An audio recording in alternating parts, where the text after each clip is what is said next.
It's not my problem. It's not my problem.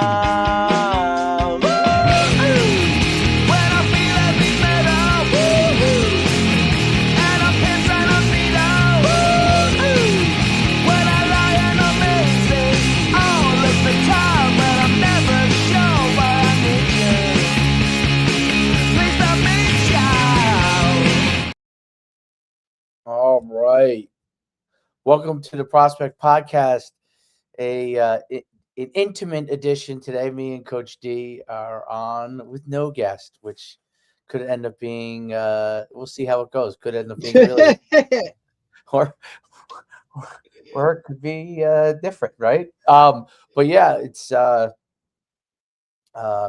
here, I'm Coach Human. I'm here with Coach D, and we're on a Monday edition. We just had a gigantic monster snowstorm here in New Jersey, which actually across the country is this Pretty whole much. snowstorm. Like, we're Russia now. Have you seen any of the videos of like these like far? What would you say it is? North? It would be east, maybe. I guess. What would that be? That would be the northeast version of Russia. And these like towards Siberia, they have like 5.5 feet. Yeah. Where it's like above houses. Yeah, of snow. Yeah, like stoplights, you see like this, and they've had it a couple times. So they have like 10 feet piled on top of each other. I think like Juneau, Alaska's gotten a shit ton. Oh, really? Yeah, to like where it's like not what they're used to, I guess. I mean, yeah. I don't know. It's just this was a little interesting. I just always think the paranoia that goes into it is kind of funny. There's nothing on the shelves. People like, how much how much bread can you eat? How much freaking milk can you drink in like 24 hours? It's like what? It's like, okay, if you're not prepared for that, if you can't survive in your house for one day, like, but hey, tis their own. Beans in their house. All you gotta do is, if you really got desperate, you take the beans, you put them in the pan, and you heat them up. Cook them up. Beans have protein. They have carbs. They're pretty good. Everything you got. I like to like in the old West when those guys would be out there on the at the campfire. They just eat like that's it. Like, I mean, everybody's, it's like you don't need. It's just because people are, bougie and they need to have certain things. It's like if you can't survive on the bare minimums for 24 hours, like, come on, man. My Dunkin' Donuts was open yesterday morning. I still went. It was early. I mean, I got my truck out. Just drove right over there. No one was on the road. Before it all hit. Yeah, nobody was because everybody. No, it had hit already. It was probably like noon. I would say it was probably noon. Oh yeah. Oh, so you were in it, yeah. Yeah. But truck you can kind of get through. Yeah, you're good. What'd you think of the games yesterday? Did you watch them?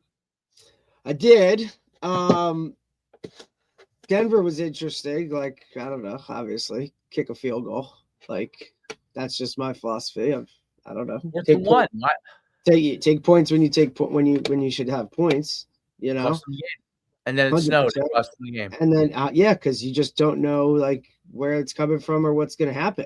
I that was kind of the whole gist of it. I don't understand the whole. Like, you don't need 7. If it's a it was 7-0 at the time. High school game, you have a very average kicker. That's different. It's totally different. Like this guy, this is closer than it was like closer than an extra point, right? Or at least somewhere within all right, this is just take it and go. And for a guy like Sean Payton to not do, you know what I mean? Like, did they look at some these guys analytics? Just get caught up? I don't know, man. I was that's what I was questioning. Like, maybe it's too much of this. Like, here's the sheet. This is what we do. You know what I mean? Or maybe they don't. I don't know. Maybe it's sometimes it's like, we got a good feel. Like, You got to me with like analytics, AI, or it's all similar. Like it's all utilizing those kind of things, right? What is analytics? Analytics originally used an algorithm. Probably now is using both an algorithm and AI, right, for the pros. And so you still have to look at it and say, does this make sense, right? Like a I would go so far as to say like 9 out of 10 times the computer's probably right. But when you get in these tight situations in a game, there's still that element of human.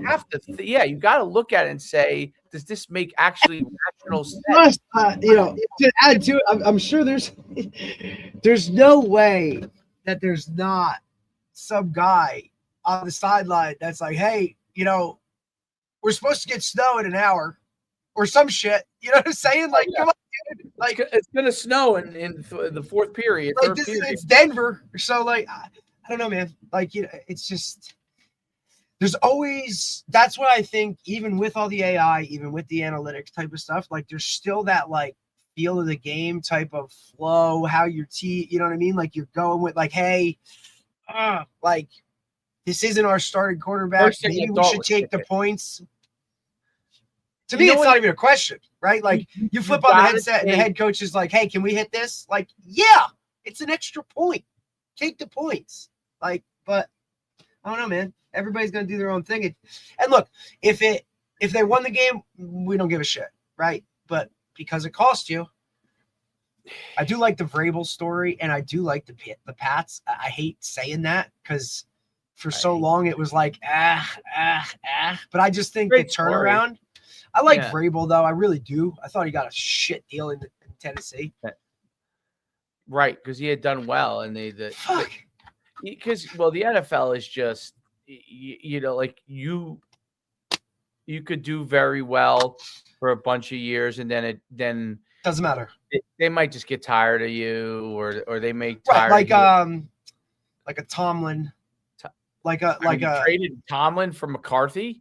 What? Buddy, I don't. That's an eye opener of like. I mean, he'll win you 9 games. Look, McCarthy's average. He'll bring you there. He'll put you where you want to be. Right, but I'm talking like he's doing that anyway. So they just wanted to change the voice. Same with Harbaugh. But I'll tell you what, like, I actually like Harbaugh enough to like. I don't know, man. Like, I guess my affiliation will now be with the Giants. Because like if somebody asks me who do you like, I'm probably going to say, well, I follow the Giants because I like Harbaugh. You know what I mean? Like I've always done that. Like I did the same thing with the Jets when they had Rex Ryan. I think the being in our backyard doesn't matter. I think Harbaugh will change. I think he'll do well. I think the will he get the Giants to the Super Bowl? Like I don't know if for Harbaugh that time has passed almost as a right. But he, like I said, like he's gonna get him. I think he'll get him to the playoffs. Definitely. I just think that there's the pieces that are there, dude, are freaking. And you do need, you need you got some pieces. I think you need a new voice. It's interesting the guys that got to the Super Bowl, Vrabel and McDonald. I've done a lot. I looked at like McDonald's. It's pretty awesome. He didn't even play in college. He literally was like, "Coach, dude, I'm telling you, you got and to have. I mean, the game. You guys who played the game." You guys are getting squeezed out, man. Like it's guys who. But it's actually kind of funny because you have Vrabel, the ultimate NFL guy, though, right? Like the ultimate player, right? So you have that on one side, right. And then you have the new age, never played against each other, and they're both. I mean, it's pretty cool. I know Vrabel, if he wins, will be the first coach ever to have won Super Bowls as a player and a coach with the same franchise. Like that's a cool stat. That's pretty cool. Yeah. I also think he was a great player, dude. And he's got like 10 catches and I think 9 of them are touchdowns and shit. Like he's the guy who used to bust Brady's balls. Like I love that too. And he's a CEO coach. So, but I also love the fact that he changed, right? Because there's a great story about like when he first interviewed with Urban Meyer at Ohio State. And it was and Urban Meyer tells the story of it was an absolute complete like disaster. As a coach, you mean? When he interviewed to like be on Urban's staff, he had been there before. When Urban came in, he was like, all right, you know, he played there. He played Ohio State. Yeah. But he kind of was on that, like, I played here. I was in the NFL. I won Super Bowls, was just trying to do like approach it in that way. Like I'm who I am. And like he totally like bombed this interview to a point where I think like Urban tells the story and he's like, look, he stopped me in the middle of it and was like, look, you are not prepared for this. Like, you don't want to go out this way. Come back tomorrow morning, 6 a.m. and we'll redo this. I'm giving you one more shot. And it was kind of like, oh shit. And Vrabel like went, put it all together, and then obviously like worked for him or whatever. But I think like hearing stories like that of like, I think it's so cool because it's like we've all been there of like, whoa, like I ain't ready for this smoke. You know what I'm saying? Like, and then to change, and then look, like he was an assistant for a while in college. Then he was with like the Texans as an assistant, right? And then finally got his shot. And then look, he could have like went in the tank and never went back to it ever again. And then, you know, resurfaces, took a year off, I think. Yeah. Like, and just, no, he didn't take well, I guess he went and he helped out with the Browns. Like he was like, what, an analyst or whatever, you know, some of that, like no formal title, but he went and, I mean, shit, you work with the Browns. Like that's an eye-opening experience for anybody. I think. Like, but you know, but I just like stories like that, dude. And I think like, I always relate it. Like if I was a player, you'd want to play for him. Like I would. Oh yeah, he definitely because he cool. Well, he knows what it's like. Which is, I think a lot of players respect that a lot more. Of like, look, you've been through it, right? You're either going to be more receptive to what he says. You're either going to be in that mode, or you're going to have to be like these McDonald or what's the guy was at Miami where they think you're like a football nerd, meaning like you're a savant. McDaniel. Yeah, McDaniel. Yeah, where they so like although you look at McDonald and you look at McDaniel, and they're two totally different nerds. Totally different styles. Yeah. Chris Partridge is on the Chris Partridge is on the Seattle Seahawks staff. Yeah, right? I saw that. Yeah, what does he coach for them? Outside backers, I think. Okay. Apparently the new guy that's in our building worked with the D-line coach there as well with the Seahawks. So that's cool. I always like to see those relationships of like firsthand who worked with who and whatever. And your new coach, you mean, or new? Yeah, our new coach that's with us. He was the head coach at Heightstown, but coached in college for a bunch of years. Ryan Fullen. Okay. He's a defensive guy. He just started. He resigned there, and now he's teaching with us. What's that? He's teaching in our building. Yeah. Oh, okay. Closer to home, you know? Got it. Oh, is he a brick guy or something? No. He's actually a Tom's River guy. He went to Donovan. Where is Heightstown? South. Philly? Like closer down that way. It's like, I think, West New Jersey Football League.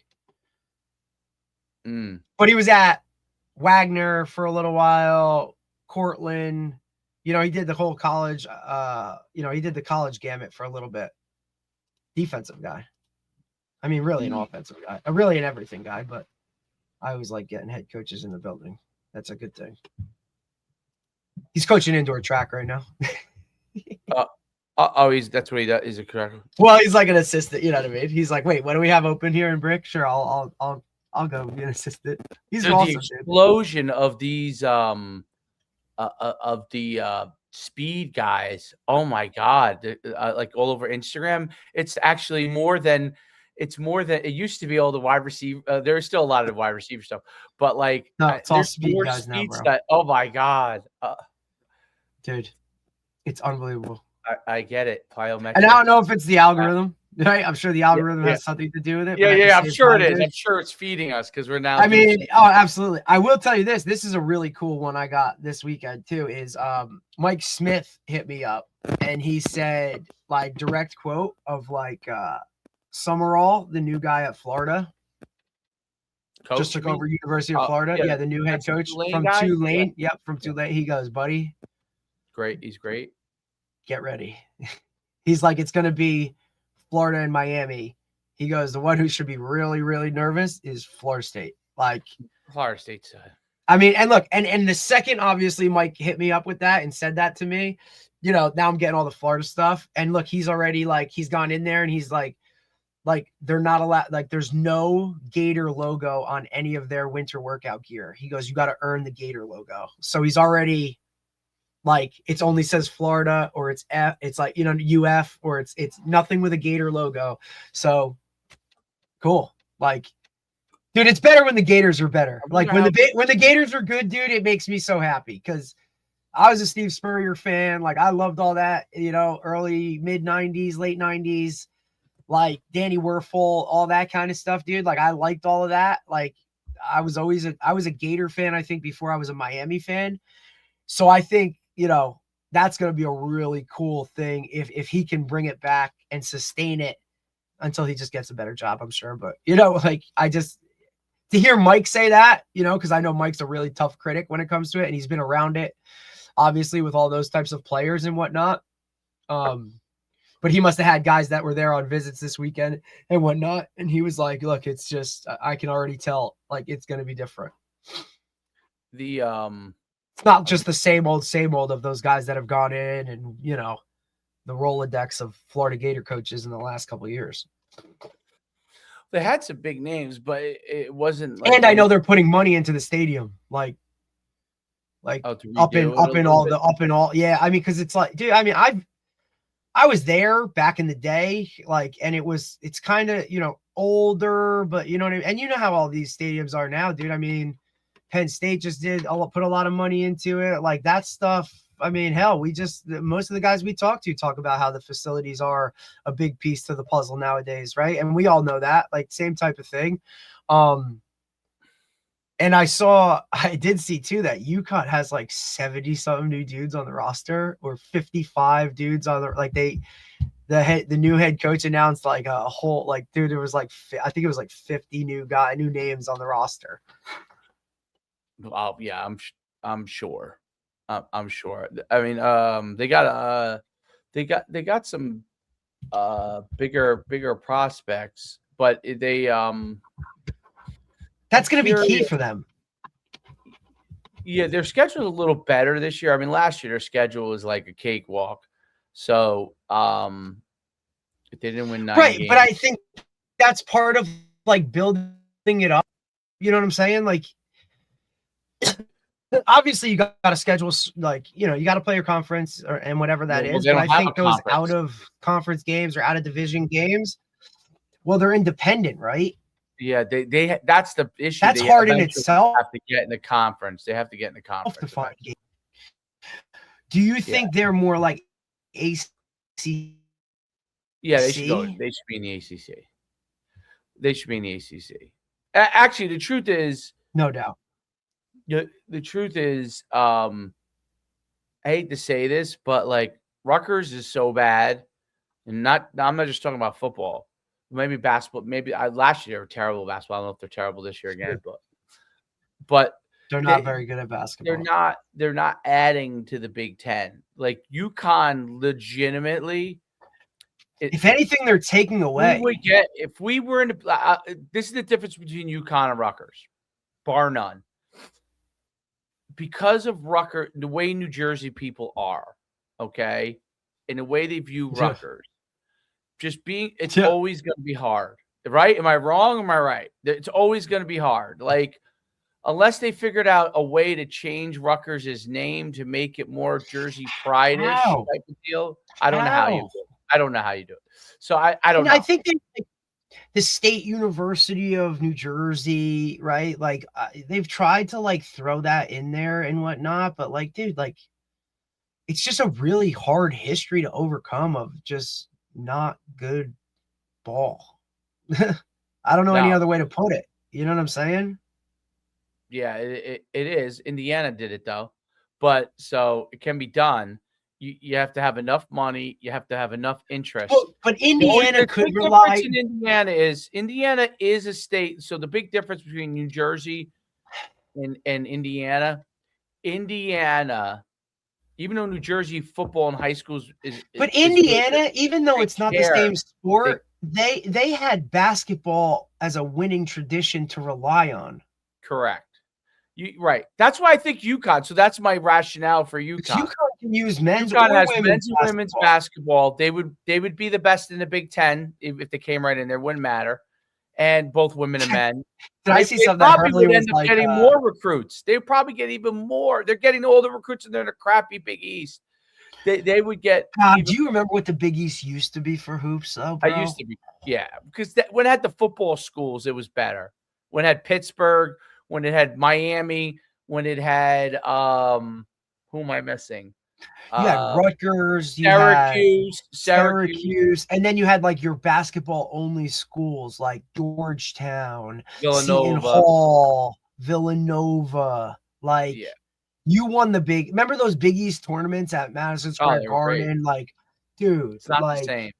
Not even close. Not even close. And the problem is, I'll tell you what's crazy, dude. I saw a statistic that when because Darrelle Revis got in. When Larry Fitzgerald and who was the crazy D lineman that retired 2 years ago? AJ or Donald, right? Whatever. Aaron Donald. When those two guys go in the Hall of Fame, the University of Pittsburgh will have like the third most NFL Hall of Famers in college football, or you know what I mean? Like, I was like, that was eye-opening to me. Obviously, you know, that earlier era, I guess, like your Tony Dorsett's of the world. Like Pitt used to be Pitt. Like they were like, you didn't mess with. Well, it was Johnny Majors. So Johnny Majors, who ended up going to Tennessee after right. Tony Dorsett at Pitt. He is Pitt. So I'm doing only reason I know some of these things is I'm doing a like short clips with AI on every national champion. It's awesome. From the very first 18, I'm up to 1940. I'm up to 1950s. My next one. So you just went through like the whole like army.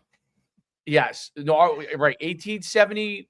Like Army, Notre Dame, right? Like I could tell you the whole eras, like 1870 to like basically 1900 was Ivy League. I mean, there might have been one.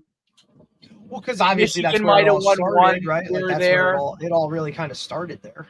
Yeah, and I start seeing these names. So as the coaches, I'm like, oh, Walter Camp, Fielding Yost, which was and you're like, okay. You're like, oh, this makes sense. Like, oh, this makes sense. Amos Alonzo Stagg was Chicago. Like, oh, that's why that's Chicago. named after that. Or Pop Warner is a Carlisle Indians with Jim Thorpe. I like you learn two different shoes. But it's amazing because you're like. I also think that who coached Jim Thorpe, the great athlete? Oh, it was Pop Warner. But it's funny, like I guarantee, like I think only because it happened here in New Jersey, but like most people couldn't tell you like where football started. Like there's no historians like that of the game where guys know that was kind of things anymore. Like, you know what I'm saying? Yeah.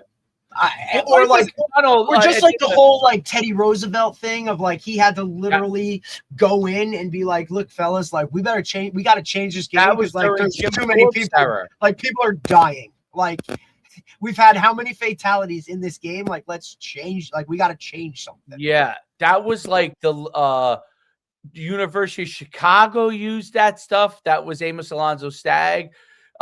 Carlisle has a huge piece to this puzzle. Like the University of Chicago, which actually where Al Natoli's son is playing right now, which is really obviously. They wear the old school C uniforms. They wear the uniforms from back when it was Amos And Alonso. obviously, I'm clueless, but like I didn't realize how high of an academic university that is. Oh, like, holy shit! Like, that's really cool too to like see how it, it's by Michigan and all these other schools, like, you know what I mean, like the Midwest, Notre Dame, and So it was interesting. The most interesting thing about it was the shift. So the shift in the 1920s, it started the shift to the Notre Dame, Newt Rockne, Michigan, Pittsburgh. This is why I bring up Pittsburgh. Pittsburgh was a power in the 1920s and 19 teens. And then Ohio State was a power. They had a legendary coach that won. I think they won in the 20s, maybe. And then Notre Dame, which I mentioned. Chicago was good for a million years. And then I'm trying to think of who else it was. Army and Navy were always pretty good. And then it gets to the 1930s, which is basically like Michigan. Michigan's a power with Fielding Yost. And then Notre Dame is good, but like the 40s becomes Army and Notre Dame. Army and Notre Dame are the powers. Notre Dame wins like a bunch of championships in the 40s. Army wins a few, and obviously that's during World War II. And that Notre Dame's coach is Frank Leahy. I forgot the name of the coach for Army, but they had Mr. Inside and Mr. Outside and all that stuff. Yeah. And but they were that stuff's cool. I like that stuff. Yeah, I think it's that stuff's cool. So then the 50s will change because the 50s becomes, I think, Oklahoma. Oklahoma is already so Alabama wins one, I think, in the 20s. That's when that's when they start to emerge. That's like the first teams in the South to become powers are Alabama and Texas A&M. Right. So Texas A&M and Texas A&M might have won in the 30s. It's all like they all get a famous, what becomes a famous coach. The stadium that's Alabama's named after now, I believe, is named after that coach. Hold on, I'll tell you in a second. Alabama Stadium name. Yes. Pretty sure Brian Denny. Maybe I can't remember now. It slipped my mind. But they had a coach. The name I recognized it from some Wallace Wade. Maybe might have been their coach, or is that what Duke is named after? Wallace Wade coached where? Oh yeah, yes, it is Wallace Wade. So here's what's crazy. So Wallace Wade won championships in like the late 20s, early. I can't remember if he won the 30s too, but he wins Alabama's first championship. Okay. And a lot of them are unofficial back then because there's like a bunch of different services. Right. So it's really like they go back now, or like a bunch of them claim championships. So, but Wallace Wade, the stadium in Duke is named Wallace Wade Stadium. So I'm trying to think. He must have went to Duke after he won at Alabama, is my guess. So, but he became famous at Alabama. So, which is interesting. And you see these names, I'm like, oh, I hear that stadium name. Where is he? Yep. You know, that's all these famous coaches that are long like gone. I always wonder, like, why did they name it that stadium? I never looked it up.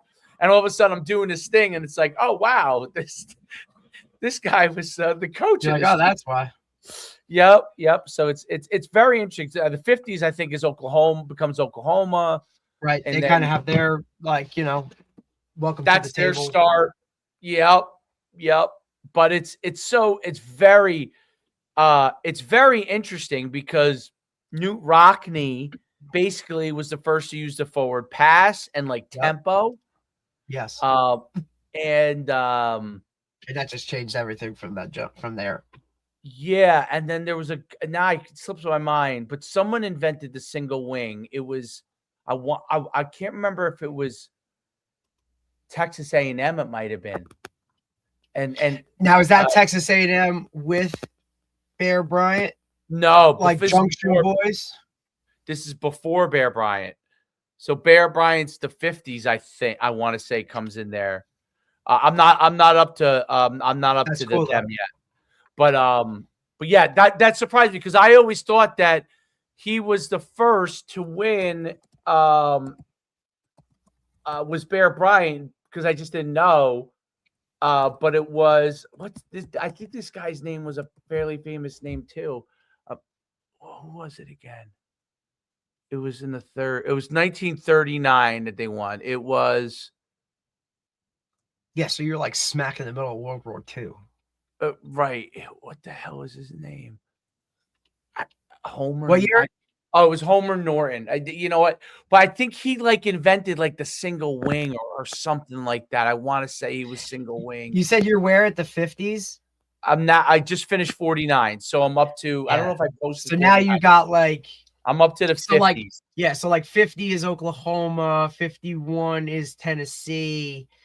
Then you have Michigan State, Maryland. See, that's 50, the rise of the South because 54 has UCLA and Ohio State. Then you got Oklahoma for 2 years, Ohio State, Auburn, LSU, Iowa, Syracuse in 59. Like now you're starting to see has a legendary coach. Syracuse had that's probably Ernie Davis. 59. Because Jim Brown did not win when he was there. He did not win the national championship. But if you get the 60s, you probably watched the Ernie Davis movie, right? Oh yeah, it was a great movie. What was that? Express, The Express. That coach is a great. It's like Schwartz. It's like SCH. Yeah, Schwartz. Yeah. I think he was he Jewish? I don't know. I'm not sure. So then 1960. You got Minnesota and Mississippi. He might have been German. You know what I mean? Yeah. Then you have Alabama, Ohio State. Then 1962, USC, and then 63 is now you see Texas come into the mold, right? 64 has 3. It says here on this. I'm on NCAA.com, and it says Alabama, Arkansas, and Notre Dame.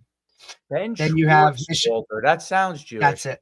Then you have Michigan State for 65 with Alabama, 66, Notre Dame and Michigan State. Then you got USC, Ohio State, Texas, Nebraska, Texas, Ohio State. So Ohio State really starts to come up and start to hammer away. So Ben Schwarzenwalder is German. 80 is Georgia, 81. But you know what's interesting because I always thought that what was interesting about that movie is many people accuse Schwarzenwalder or whatever of being racist, but he's a very difficult for that time period. He was a very brilliant coach, and like I would say he reminds me of like a kind of like not a socially right. Like he kind of beat it. He was beating to his own drum at the time. And look, there was obviously. I mean, there wasn't a lot of those guys back. A lot of those guys. Stories about those guys taking a lot of shit for that. Yeah, I mean, and we gotta understand what the South back then, because right. I mean, and look, like didn't Go ahead. No, go ahead. In order to just be functional. No, I think back then the coaches back then were more. Even though they were tough, hard drivers, they were usually personable because the way that football was. Like you the people had easy access to you. Like you would sit down with them and, so I think because that was the only way to interview people was face to face, dude, with a pen and paper. And then it came out in the paper. He was unusual for that time. Now you would find a lot more of those guys. Yes. Because even though they're more in front of the camera, just because maybe the creativity needed, I don't know, but you find a lot more of these guys that are not like quote unquote. Although I still think like a lot of them are pretty good in front of the camera, but there's a lot more of these like socially awkward coaches that coach the guys really well, but are not necessarily the greatest in front of the camera. Right. Whereas back then they were all, I thought, very good talking. Like They were teachers more of like, you know what I'm saying? They were more like They were teachers. used to being in front and having to, you know what I mean? Like They were teachers first, right? correct. Like they could command a room, right? Like they Yes. could They're just different than that's why he was absolutely. odd. And I think that was Right. I don't think he would fight back if someone accused him of something. You know what I mean? Like He you just know, went he with it also because he's like, this understood the is what it world. is. He also understood the world that Jim Brown and Ernie Davis were in. So he would tell them, don't go fraternizing with, you Right. know, A white girl. because I don't want, but, and it, that would definitely be considered as being racist, but he may have been more thinking, let's not ruin your chances of being successful here, right? But he Right. wasn't a good communicator, so that would come across probably Right, because if you do that, dude, like you're not gonna have like they're not gonna let you win the Heisman, which that was Ernie probably a Davis big deal.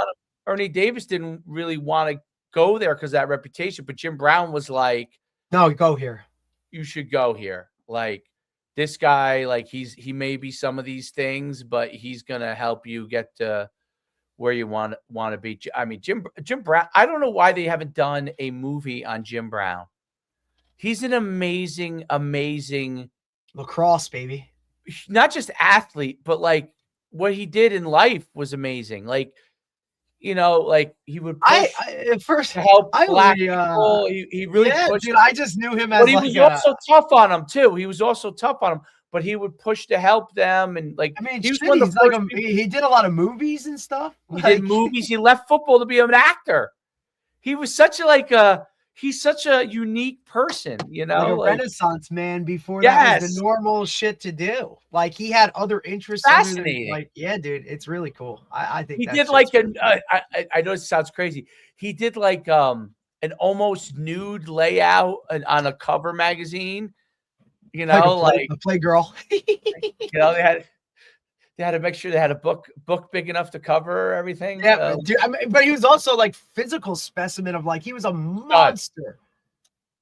Moving that if you fast, were to that like big. say the greatest athletes, Yeah. I think that's he's always in the definitely one of the argument. greatest athletes. Like if Jim Thorpe, him, Bo Jackson. Because like you don't think of those guys back in the day because they were only, you know what I mean? Like you didn't have the access to that. Like you look at guys like, hey, if you had gone a different route, could you have been a professional in a different sport? Like I bet a lot of these guys, right? Which then goes Jackie Robinson could have, yeah. Dude, which goes back to the whole argument of like multiple sports, and you just, you know, like go this way, go that. Like, who knows, dude? Like, you know, like who knows? Or like even like the Bo Jackson situation of like somebody told them the wrong shit, and then all of a sudden you couldn't play college baseball anymore because you took a visit here and whatever, and it just you got back to Auburn and they're like, you can't play baseball anymore. And he's like, what do you mean? Like, baseball's my number one thing. Like, you know, like all that kind of stuff. Like, I think everybody forgets that Dion was like that guy too. You know what I'm saying? Like,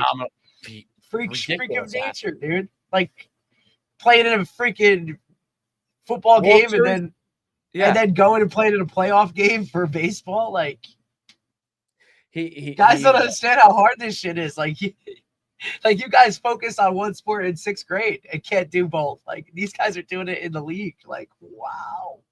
I don't think you'll ever see that again. I don't think you're gonna. I think two things. I think because of training is so involved, they could build up their body. So even if you were a better athlete than everybody else, these other people are training their bodies, so it's hard to compete in the same level. There are some guys, you know, who was Drake May. Drake May could have played basketball in college. He was where'd he go? UNC, right? Yes. If you ever pull up his clips of him in high school as a basketball player, he was a freak. I've seen him. He was a freak. And basketball is harder than other, like, I don't know. To me, he was be a really high level basketball player. I don't know. Jameis Winston was a great baseball guy. Great baseball. Russell Wilson. They played both in college. The quarterback for the Cardinals played both. Yeah, your guy. Kyler Murray. He played both. They still don't have a head coach. Like one of the first to fire their guys still don't have a head coach. Fucking Arizona. Always a disaster. Always a disaster. Always a disaster. Isn't that crazy though? That like even like it's amazing actually now. Those guys, the fact that those guys did do 2 sports in today's era is pretty amazing.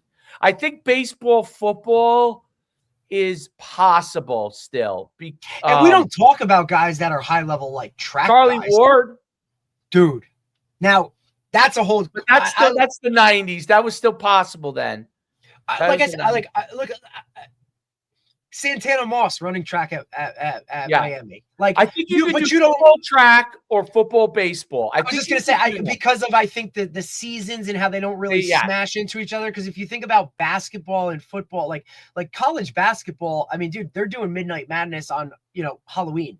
You know what I'm saying? The last basketball guy, you know who did it? Who is one of the freaks of all time? Oh yeah. Well, listen, Julius Peppers, 2 of them, and who was their quarterback? Because he did it too.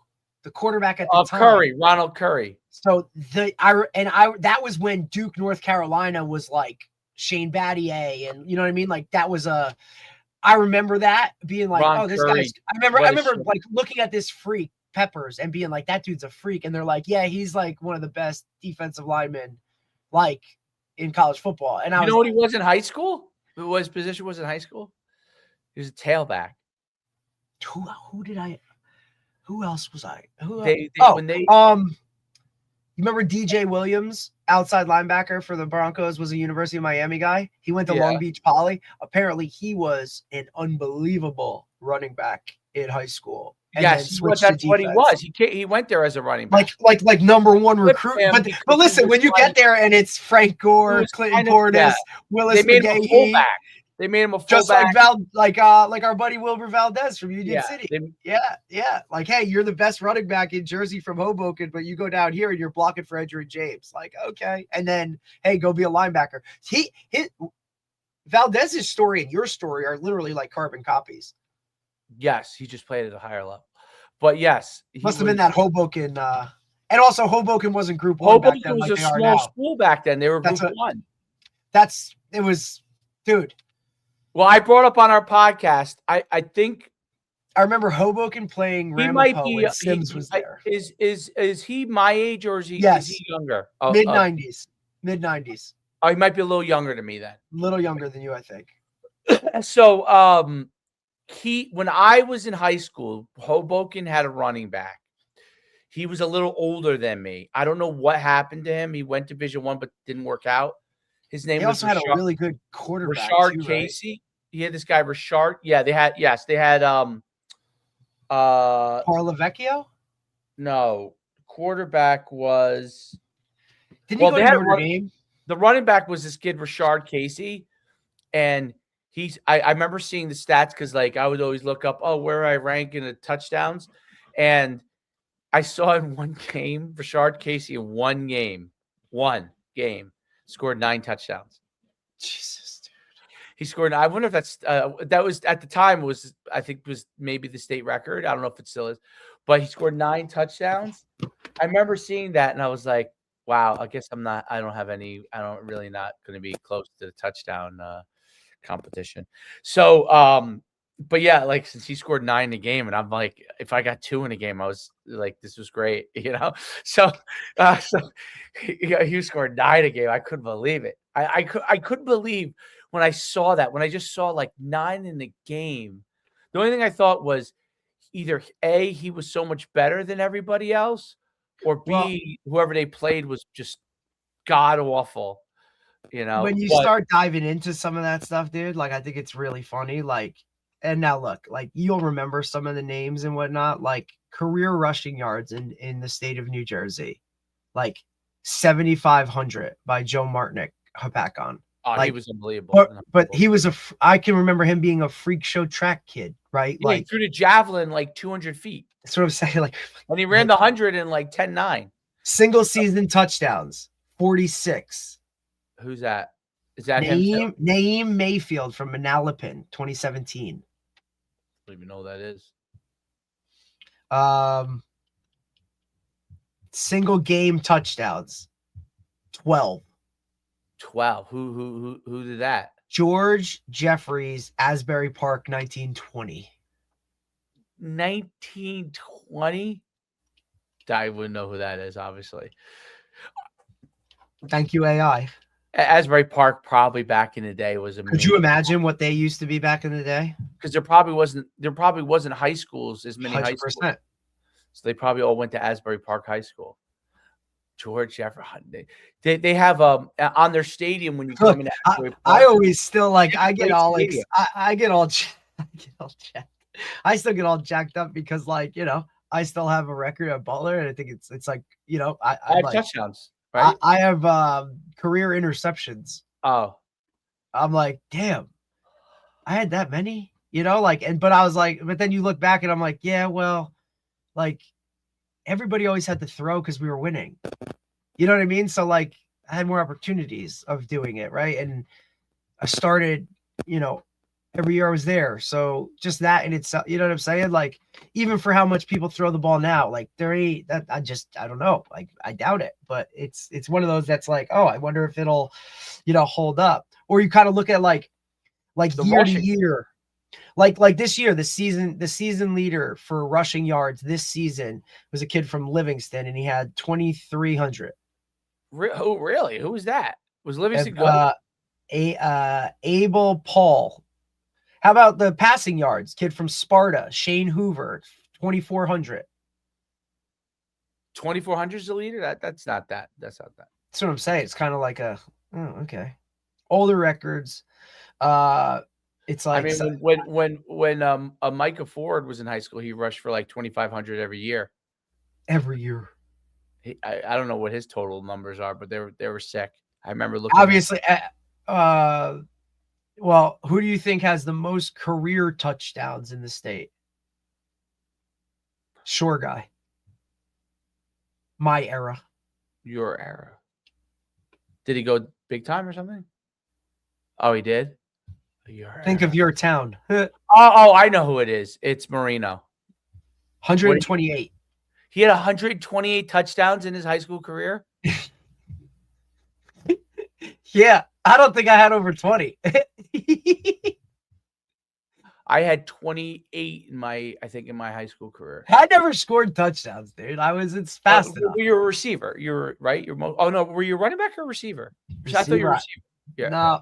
No running back for this guy. No single back shit for this guy. You're built guy. like a running back. It's funny. I was all the way until I got to high school. Yeah. And then I had to fight to not play quarterback because I was like, I'm like, I want to do this shit. This shit sucks. Like, it's just miserable. Plus, I always was like, can't I just go tackle people? Nowadays, I would have had you as the single back. Well, that was what was kind of funny. Like getting recruited, like Springfield was like, dude, we want you to come and play like wing. Like, come be a running back. And I'm like, dude, what the fuck? Like, I'm not doing it. Like, I don't want, I was always like fighting guys. Like, can I go tackle people? Yeah. Like, let me go stay over there. Let me get on that side, you know, which was always a really funny thing. Cause like my dad was only an offensive guy for the most part. Like, you know, like he was just an offensive guy. And I'm like, Dad, like, you taught me to hit people. And I like that. Like, I like to tackle people. Like, you know, I said, and I like, no, I'm going to play a lot more. Cause, you know, like they're not going to let an offensive guy run down on kickoff when there's all these other guys that, you know what I mean? Like, and I like doing that shit. So let me do that kind of stuff. But it was always really funny, especially through the recruiting process of like what position. Every school was different, dude. Like it had to be the first question I asked in when I was getting recruited. Like, all right, well, what side of the ball do you want me to play? Right. And I kept it kind of open. I never liked them like when they did the whole like, well, we're recruiting you as an athlete, and like because to me that told me each year was going to be like, okay, where are we putting him? You know what I'm saying? Like, or at least for the first two until I settled into whatever it was, or just in the back of their mind, it was always going to be like, well, if we need him to do this, he can go do that, which ended up happening at Montclair State. But that was, you know what I mean? Because I started as a receiver there and then go play corner, go play safety, like switching in the middle of the year. And you know about position changes, like that's really hard to jump to a different room, especially like whatever, like those guys had been there. It's like, where are you were on the other side wearing a different color jersey. Like who are you? You know what I'm saying? Like, Right. same thing with walking into camp being like, hey, go return kicks. And the guy that had been returning kicks for 5 days, like, who the fuck are you? And I'm like, well, I'm obviously better than you, buddy. So, like, here we fucking go. Like, let's fight. Like, what do we want to do? Like, here, No, that's incredible. let's go. I can't believe the Sean Marino had 100. Is that the state record? Career record. Yeah. Yep. That's an incredible amount in a touchdown. And then the kid this year from Winslow broke the state record for career touchdown passes, 107, and he's got another year. Wow. Which is crazy because I watched our quarterback at Butler in the 90s break the single season record of like 50. It was like 50, you know, like, and I was like, oh shit. Like, which obviously back then throwing for 50 touchdowns in a season. Taller. Did you get right. taller? Did you get taller? Can you go measure yourself up in that thing? I'm curious. He's just been laying down for the last couple of days. Or you got slimmer. I don't know what it is. Maybe he leaned up. I must feel like you got taller. I don't know. Career receiving touchdowns, 67. Who owns that? A kid from Millville. Oh, Millville has great receivers all the time. I'm trying to look at some of the older stuff. Like, oh, now this kid, career passing yards. The kid Leary from Timber Creek, he was a freak. He has great. 9,600. He was great. Devin Leary, or they're brothers. I don't know. Yes, yep. Devin Leary, Timber Creek kid. Yep. Single season passing is a kid from Camden East Side in 2018, 3,900. Now look, they say this kid was a freak too. That was Nick Cargman. I don't know. Now single season rushing, Ashante Worthy, the kid from Freehold Borough. Before we got here, they said he was a freak. He had 28. They won the state championship. I watched that. Their highlights. They were very good. Single game rushing. This is a stupid number. A St. Mary's Rutherford kid, 2015, 577 yards. Julio Jones. Darius Stone from St. Mary's Rutherford in 2015. He had 577 yards in a game. I don't even know who that is. It's interesting how many people there are some you know, and there's a lot that you don't know. Like it says here, like the kid from, now look, the career passing thing, right? Like, what is this one? Where is it right here?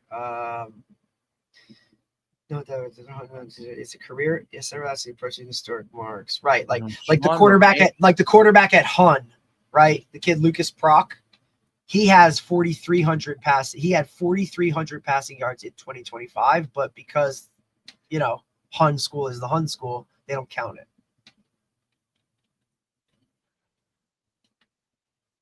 The Hun school just kills everybody in that conference. Petty gets crushed. Yeah, they get Blair, that whole, even the guy. Yeah. Did you see that what the state is doing now with this competitive balance? No. So 6 teams, right? If you win a certain number of games and you have a certain number of students from out of district sending students for the most part, you now get bumped up. Like open enrollment type deal? To play a group size up from what you actually are. So the 6 teams for this year that are getting bumped up. So next year we'll have to play a group bigger than they are. Group 1, Glassboro will now, when they make if they make the playoffs, play Group 2. Group 2, Camden, if they make the playoffs, will have to go up and play Group 3. My buddy at Cedar Creek, Group 3, will now have to play Group 4. Ramapo, Group 4 to a Group 5. They will now have to play Group 5. Phillipsburg, another one. Is that because they take kids from Oakland? Because there's and look, I was at the meeting where Colleen, the head of the NJSI, he literally came in and said, look, this is what we're doing. This is how we're looking at it, right? Like, we're actually going to look at the rosters. If you have a certain number of kids that go to this place and they're not from this whatever, and now your point total, so 1 point for a first round win, 2 points for a 2-round win, like you get points for each round of the playoffs that you win. If it comes out above a certain number, you're going to play up. Now it's only for like, it's a year-to-year thing, right? So they could use group 2 Shabazz, now group 3. So wait, they have kids? Oh, because they have kids that are not from they're Newark, but not their district, right? So I thought that was a look, and most of these guys are That's like, not a bad idea. so like the only guy, you know, Does anyone complain about it, or only one guy, right? And it's not even the coach. It's the AD from Shabazz is bitching about like, look, like we do all these things and our kids finally get rolling. And now look what happens. Like now you're trying to hold them, whatever. Meanwhile, they got PCTI on their regular season schedule. So like, you know, Coach Gaines wants the smoke, right? Like the other guys, like the Glassboro guy, I'm like, hey man, group 2. And he's like, we'll win that one too. You know, the guy from Camden, he's like, I have no comment, because there was an article in NJ.com, you know, and this is all coming off of that article. The only guy, I mean, I've spoken to some of these guys, like even my buddy at Cedar Creek, he's like, if you know you can recruit, what does it matter? But also, here's the thing, like the guy from Ramapo and the guy from Phillipsburg both said the same thing. They're like, dude, we play group 5s most of our season anyway. So it's not like all of a sudden we get to the playoffs and, oh my God, we got to play group 5s. Like you're playing these teams throughout the year anyway. You know what I'm saying? Like the guy from Camden, he said he was great. He's like, dude, I don't care about our schedule. We play who we play and we just go. Like, I don't even have a comment. I have no opinion on it. I don't care. Right. My buddy Melody at Cedar Creek was like, look, dude, like, why wouldn't I? They got to go to group 4 now. Like, he's like, why wouldn't I want to do that? You know what I mean? Or whatever. Just, you know. Exactly. They get kids from like Absegami's district. Whole, like, and yeah. Egg Harbor. Now the Ramapo one was interesting because look, obviously you were, you know, boots on the ground first line with that when it came to, you know, Oakland, Franklin Lakes, like Ramapo, Indian Hills, like the whole back and forth of that. Like to me, it's like, that's just kids that are like, hey, and obviously it's been this way for whatever. It's just now they're like, you know, paying more. I personally thought that if like say Rumson made a deeper run in the playoffs, they could have been one, right? Because there's kids that pay to go to school there that are in the district. It is what it is, dude. Like, I think but I do think it's really, now you don't have Glassboro hammering away at all the group 1s for the next, you know what I mean? Because they've literally run the table the last 2 years, and I get it. And that's why I think the year-to-year thing works with it too. Because obviously, like, especially at those smaller schools, like your roster is going to change where, look, dude, if you can run the table every year at a group 1, like kudos to you. Right. But all right. How does that work I guess like Northern Highlands has open enrollment. So well, that's the same thing. So if they make a deep run, now they'll go group 5 or Westwood, right? Or whatever. Oh, Westwood has open enrollment. I don't know. I'm saying I'm saying for like, if that is a part of it, teams that are good and you're the Northern Highlands definitely does. You could like Old Tappan. Bergen County. I don't know if Old Tappan does, right? But Old Tappan does not. Like Riverdale does not. You know what I mean? Like, I know, like in Bergen County, I remember Northern Highlands, obviously Ramapo because of the 3 towns. What about like Pascack Valley or Pascack Hills? Like any of those? Pascack Valley could if they're getting kids from Hills. If they're taking Hills like, and the same thing, like Wayne Hills, Wayne Valley. Like, I mean, technically Middletown South, Middletown North, like Tom's Rivers, like Middletown South, Middletown North do not, because they technically it's according to their lines. Geographic, same as here in Brick, right? Like Brick Memorial, Brick Township line. There's lines. If someone is going, let's say, when you see someone go to South, there is. I just wish they gave one. Choice, there's one elementary school area that has choice. So, by the way, which I don't think is, I mean, I'm a private school, so it doesn't really matter, but I don't think it's fair. But one area that's like situated in the middle, they could choose South or North. Okay. See, I like that. Honestly, I do. I really do. Like, well, the other people don't have choice. That's the issue that so here's what happens. It's the same thing that happens at Indian Hills and Ramapo. Franklin Lakes has choice. You could choose Oakland or you could choose Oakland. I'm sorry, Indian Hills, or you could choose Ramapo. So most of the Franklin Lakes kids, the majority, is definitely football, that go to Ramapo, are the Franklin Lakes kids that decide to go public school go to Ramapo. Middletown, South Middletown, North. The kids that in that area, it's a big school, big elementary school. The kids that choose to go can choose. Primarily, majority of them choose South.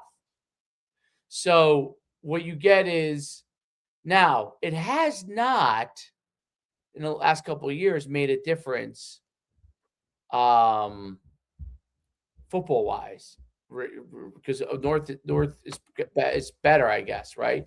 So it has not. But the guard is kind of changing in the last 2-3 years, dude. Like, well, North also is starting to get. I mean, they have a hell of a coaching staff. You know what they're getting a little bit of? So Keensburg used to be a really good small school program. And they've just kind of got back on track because they just hired last year, the year before, they just hired the old guy back.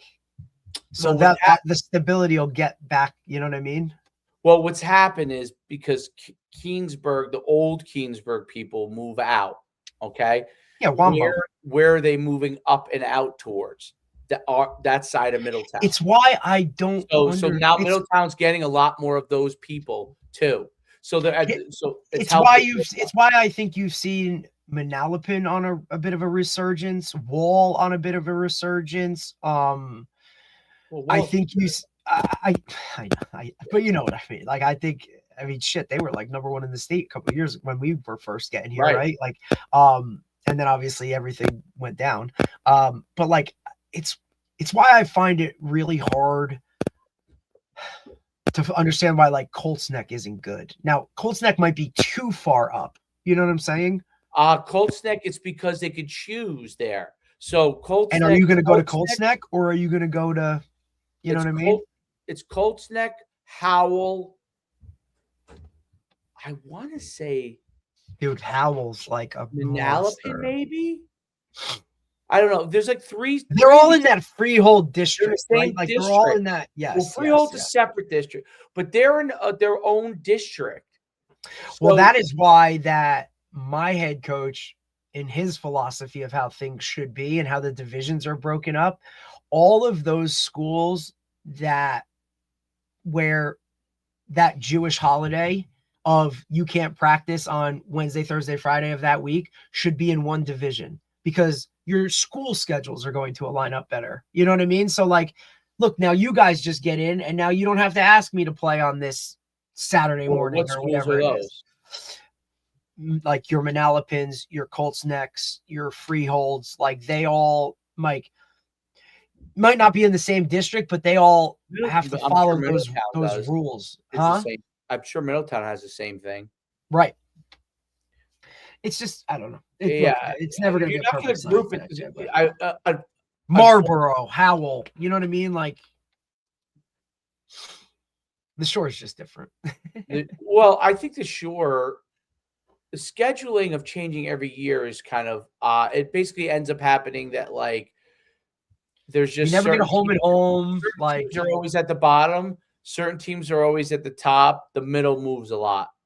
That's basically what it is. I mean, my division alone, right? So they've made every division now 6 teams. Okay, so that's a change. It was 5. They've made it 6 for the most part. It was always, they tried to get 5, but it needs whatever. So it's 6 automatic. Just my division, right?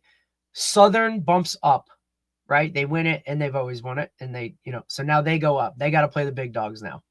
Well, Manchester, correct. Manchester moves down because they just went, they went from a playoff team to now a 1-win team, right? Okay, they go down. Toms River East, who won their division last year, comes in, so they go up. Lacey, right, comes up, and Pinelands come up. Oh, Lacey was good this year? They're like the X factor of like, where do we put them? Oh. What is Red Bank in? The second division or the first? Not the first. It must not be second. but they gotta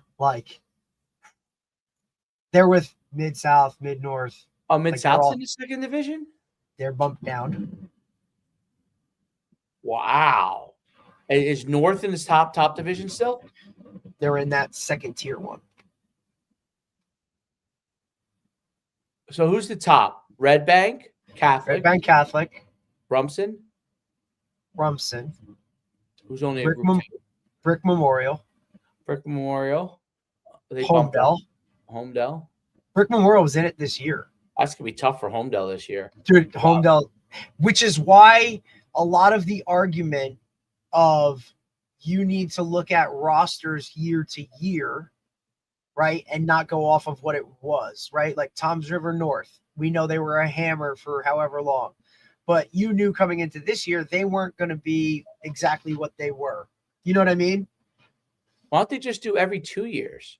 That would be that like everybody else, right? Like maybe you have 1 year that's bad. Okay. You lose, but it's not going to be like a constant moving of everything. I don't know. That seems like a lot. So, okay. So here, I'll go through it, right? So the highest of the high, okay? Homedale, Red Bank Catholic, Rumson, St. John Vianney. St. John Vianney moved up.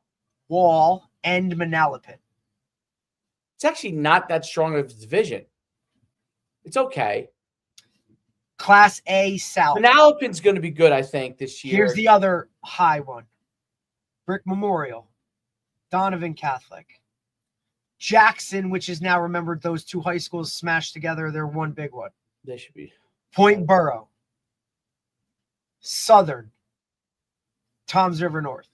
So those are both A division, basically. Both A's, the A's. A North, A South. Okay. All right. That makes sense. All right. B North, Freehold Township, Manasquan, Matawan, Mid-North, Mid-South, Shore. What? Yeah. Aren't they a group 1? They get fucked. So, all right.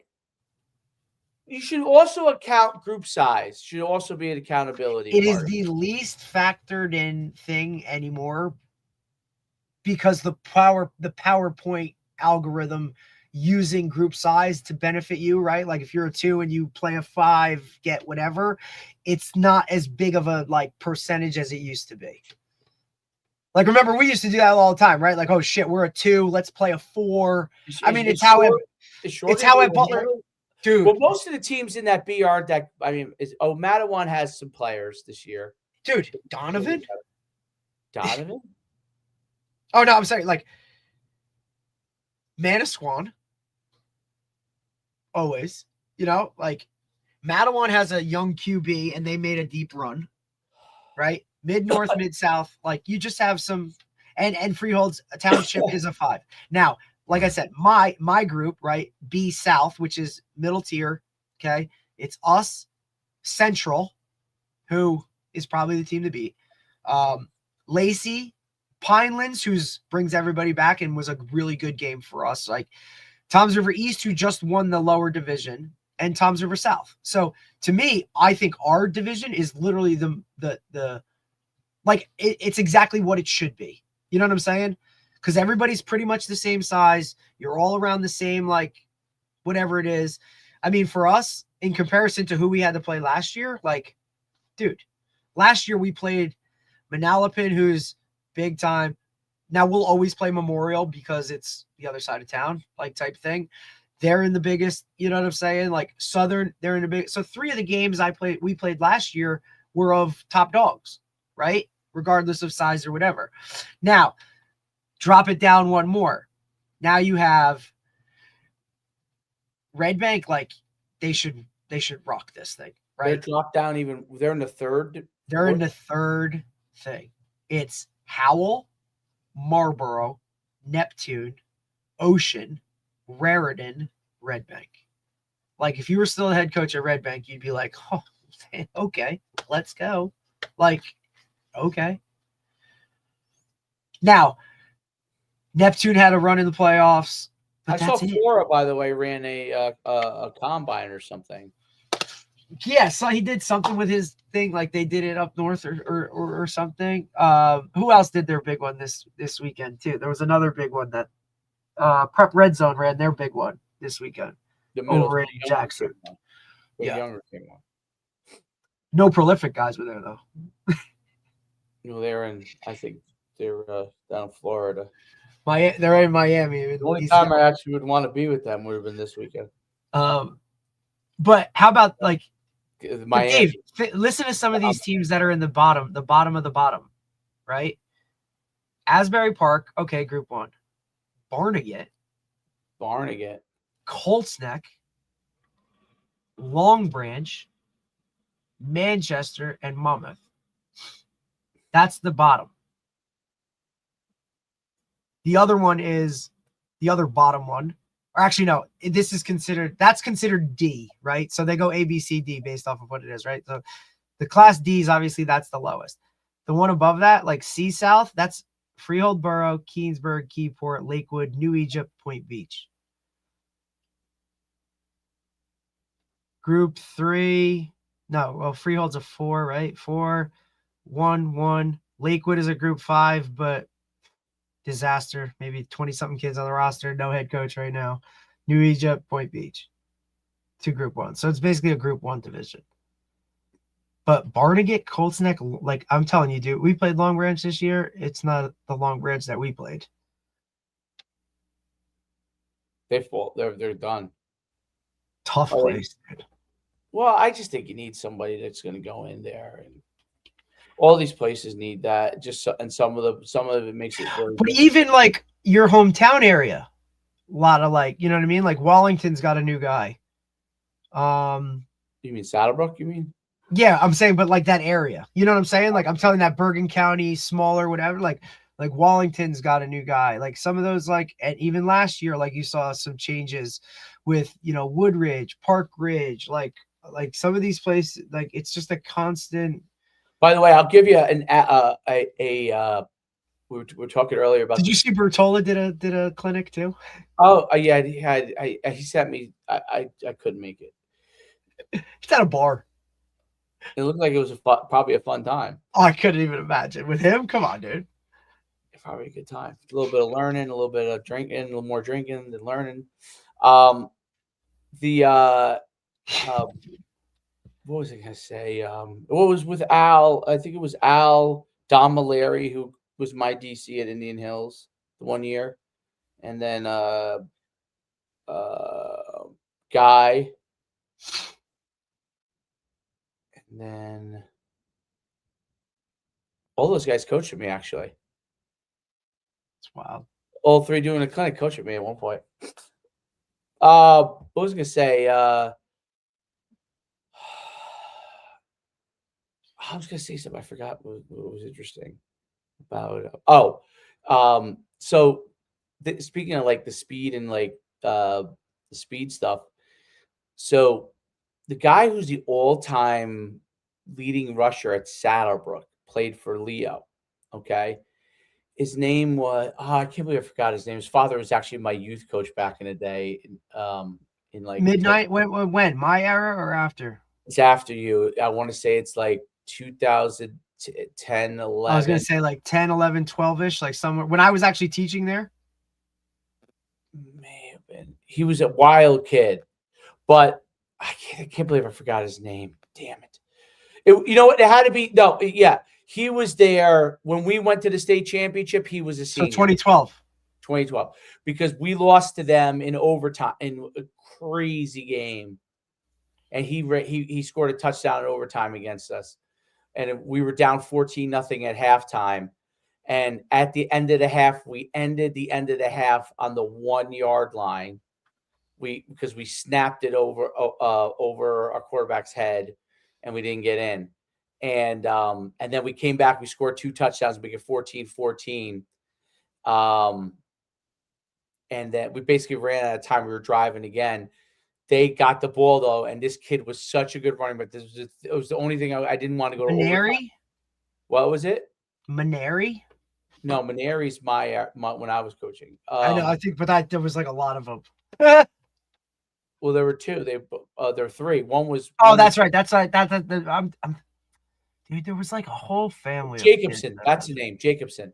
Yes, I remember him. He was a stud. Yes, because he was like a middle school kid when I was teaching there. He might have been. Yeah, he's a wild. He's skinny. Wild kid. Wild kid. I'm like, just come to my room, bud. Like, just come over here. Come on, come sit down. Like, let's have it. Great wrestler. Stopped wrestling. I think he didn't even wrestle his senior year. Dude, that's a whole different thing. Obviously this is like the wrestling stuff. This is how crazy so he came when I did my speed back. This is the beginning 2002, 2003. Okay, I was doing like speed camp and I started my speed training business. Jacobson, as a little kid, he came to my stuff when he was 5, 6, 7 years old, maybe up to like 7, 8. Okay, he would come. Jacobson would go, and he would like first week he just kicked Cones over. He would kick him over. He didn't want to be there. Kick him over. Just kick Cones over. Like every time we go to do a drill, he'd kick him. I'd be like, wow. Like, I never had a 5-year-old that I think I wanted to kill, but I wanted to kill him. So he would kick my Cones over and over. That's what he did. But I could tell you this, by the time like a couple of years of doing it, he was so like good with his feet, even as a 7-year-old. You know what I mean? Like his feet were great. And he was fat. I was like, oh, this kid's going to be a pretty good athlete. Lo and behold, years down the line, there he is. We were playing against him. And his father reminded me, he's like, he first started doing this stuff when he would come to your camps. I said, oh, yeah. I remember he would kick the Cones over. He was so mad that he had to be there. But it's interesting because that stuff, like a lot of those kids were there when they were real little. Mm-hmm. And they stayed with it for like several years. And I was still had the facility. And then your facility was where? What town? Well, first we were just running camps, and I would just train at Saddlebrook High School and run camps there. I was no different than, although I had insurance, but I was no different than any of these other guys back in the day. I would just go in the field, train them. Like guys think they invented this shit. Like I was in this shit in 2002. Dude, Mike Smith was doing it when we were in school, dude. Yeah, same time period. So, like, just doing. I remember working out, dude. Like one day we'd be at Butler's Fields, the next day we'd be at Kinnelon's field. We'd be in Kinnelon's weight room because his uncle was the AD at the time of whatever. And then again, people started bitching, like, how come Mike gets to work people out in the weight room and do it? You know what I mean? And it was about me working people out, but the kids were getting better and better. So and a lot of those kids, and he started getting like, hey, and Mike at the time was like coaching with us as a freshman football coach, but he was doing basketball with his uncle. You know what I mean? And then it was okay. There's 2 of us. Then there was 3 of us. Then there was 5 of us. Then it just kept kind of growing and I had girls too. So I had the girl. That was cool. I had the girl. She was 6 years old, 5 and 6 at the time, and then she did it as a 7-year-old. I had this girl. She ended up breaking all of Saddlebrook's record in 100 meters. She ran like 12-1 or 2. Dude, when I was there, what's his name? Your guy was the softball coach, and they were doing that shit. Your guy, White. When I was at Saddlebrook, their softball program was humming. Oh yeah, White. Dude, he's not around. I mean, look, we talked to Coach Santora. His daughters went there. They were really good players, softball players at Saddlebrook. It's when I saw. It was my first experience seeing girls softball at a very, very high level. You know what I mean? Of Bergen County Finals, or we're playing IHA. They had their own club too. Dude, so that was he did his own thing. They had their own club.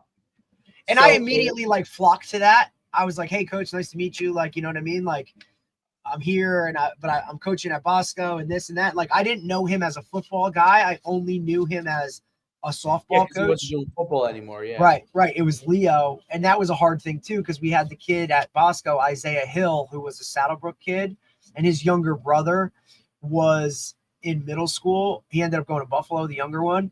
But it was oh, you coach at Bosco, you're just going to continue to take a Saddlebrook kid every year. And I was like, because obviously like the principal introduced me on day one of like, hey, Derek's a new teacher here, but he coaches football at Don Bosco. And I'm like, fuck, like, Hey, Hill, I I felt don't know who that is. Isaiah Hill played for us. He was like a receiver type kid. And then I forget his brother's first name, obviously because I left, but he ended up going to Buffalo as a DB. Saddlebrook would always have a couple of kids that would go to. Now they all go. Well, that was also the first year I want to say that wrestling became a co-op. We had a new athletic director at Saddlebrook who had just come from, I want to say, like a Wayne school, maybe Wayne Valley or Wayne Hills, and he was a baseball guy. There. He's still there. Is he? Yeah, it's wow, still there. wow. I'm pretty sure he's still there. Yeah, those Group 1 guys. Those Group 1 guys don't go. I'm pretty sure he's still there. It's crazy. Because my father is a track. I want to say it was my father's coaching track at Saddlebrook again as an assistant. God bless his heart. Shot put coach. Oh my God. It says now this is a different guy. Jeff Weiss is the athletic director now. No, he was the athletic director when I was there. He's not the athletic director. It's AI tells me that's who's the athletic director at Saddlebrook High School. No, it's Ianello. That's the name. That's the name I remember. Yeah, he's the AD there. I don't know why it says Jeff. AI said Jeff Weiss. Jeff Weiss hasn't been the AD since like 2008. This one says Ianello. Okay. Which one said Dude, this is the track and field guy, Saccone. I taught with him. Yeah, Saccone. I taught with him. He taught 7th and 8th grade history. Dude, he's a middle school teacher. Wild. He's Is like, he? buddy. Oh, dude, he was awesome. But he also like had younger kids at the time. I don't know.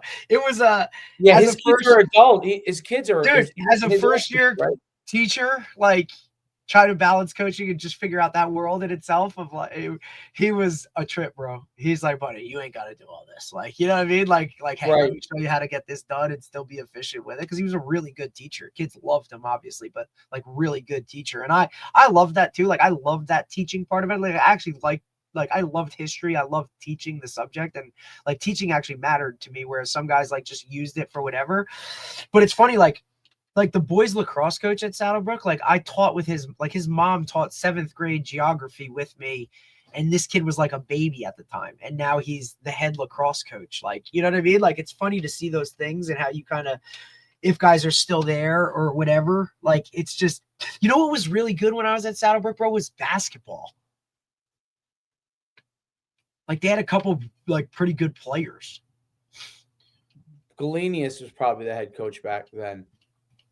Yeah, and then there was another guy came in after him who taught there, but he coached there too. And I got him an interview at Mount Olive when that opened up.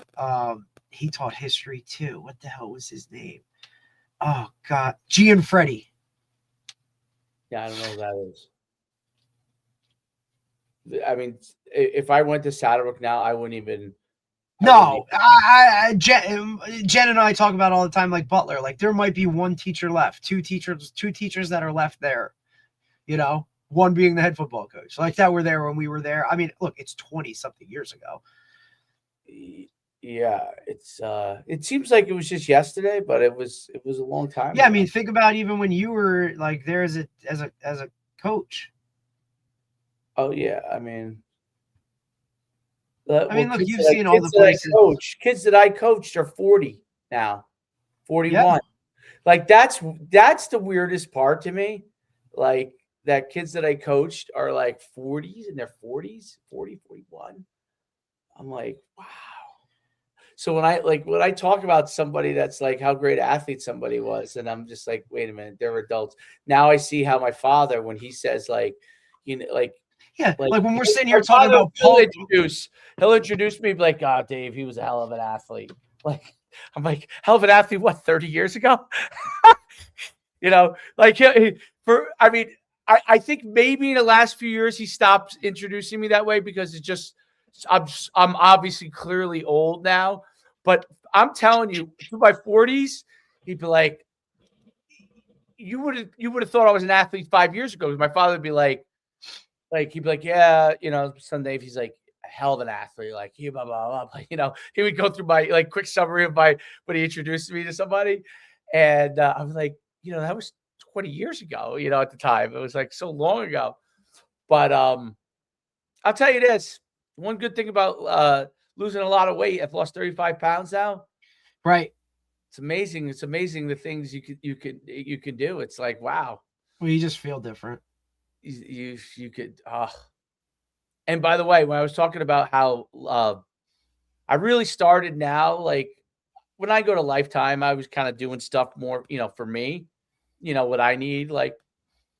But now that I bring Troy sometimes, I'm telling you, these treadmills they have, I put them on it, dude. Self-propelling.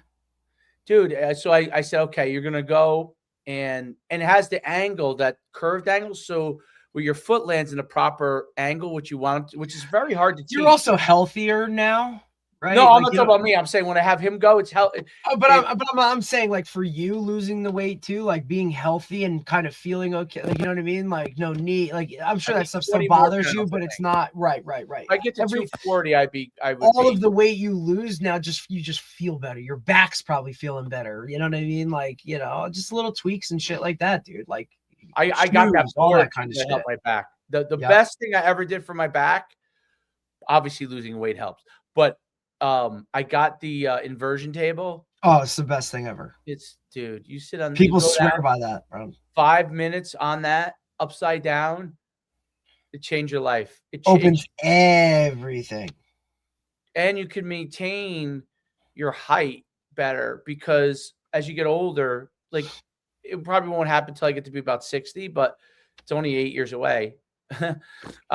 So, which I can't even. It's just to say it. Like I don't even know how that is. I still think I'm myself as like I'm like I can still go to the nightclub, But we're still in that mindset of like we're still however old, and it's like, dude, we're not. It's just.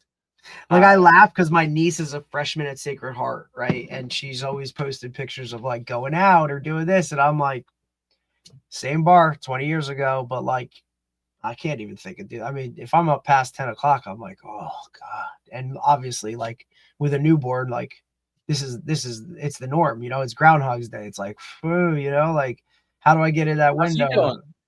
Oh, dude, he's the man. You're what, 2 weeks in? Two? Yeah, about 2 weeks. The 8th. So, yeah, what's today? He probably's already gone through a bunch of changes in that. I remember the first month. There's so many changes in the first month.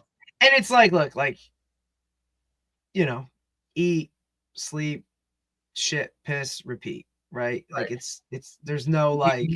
I'm trying to think that he moved. What does it take to a month? Right? It's like a month. Like after 4 weeks, you start to like.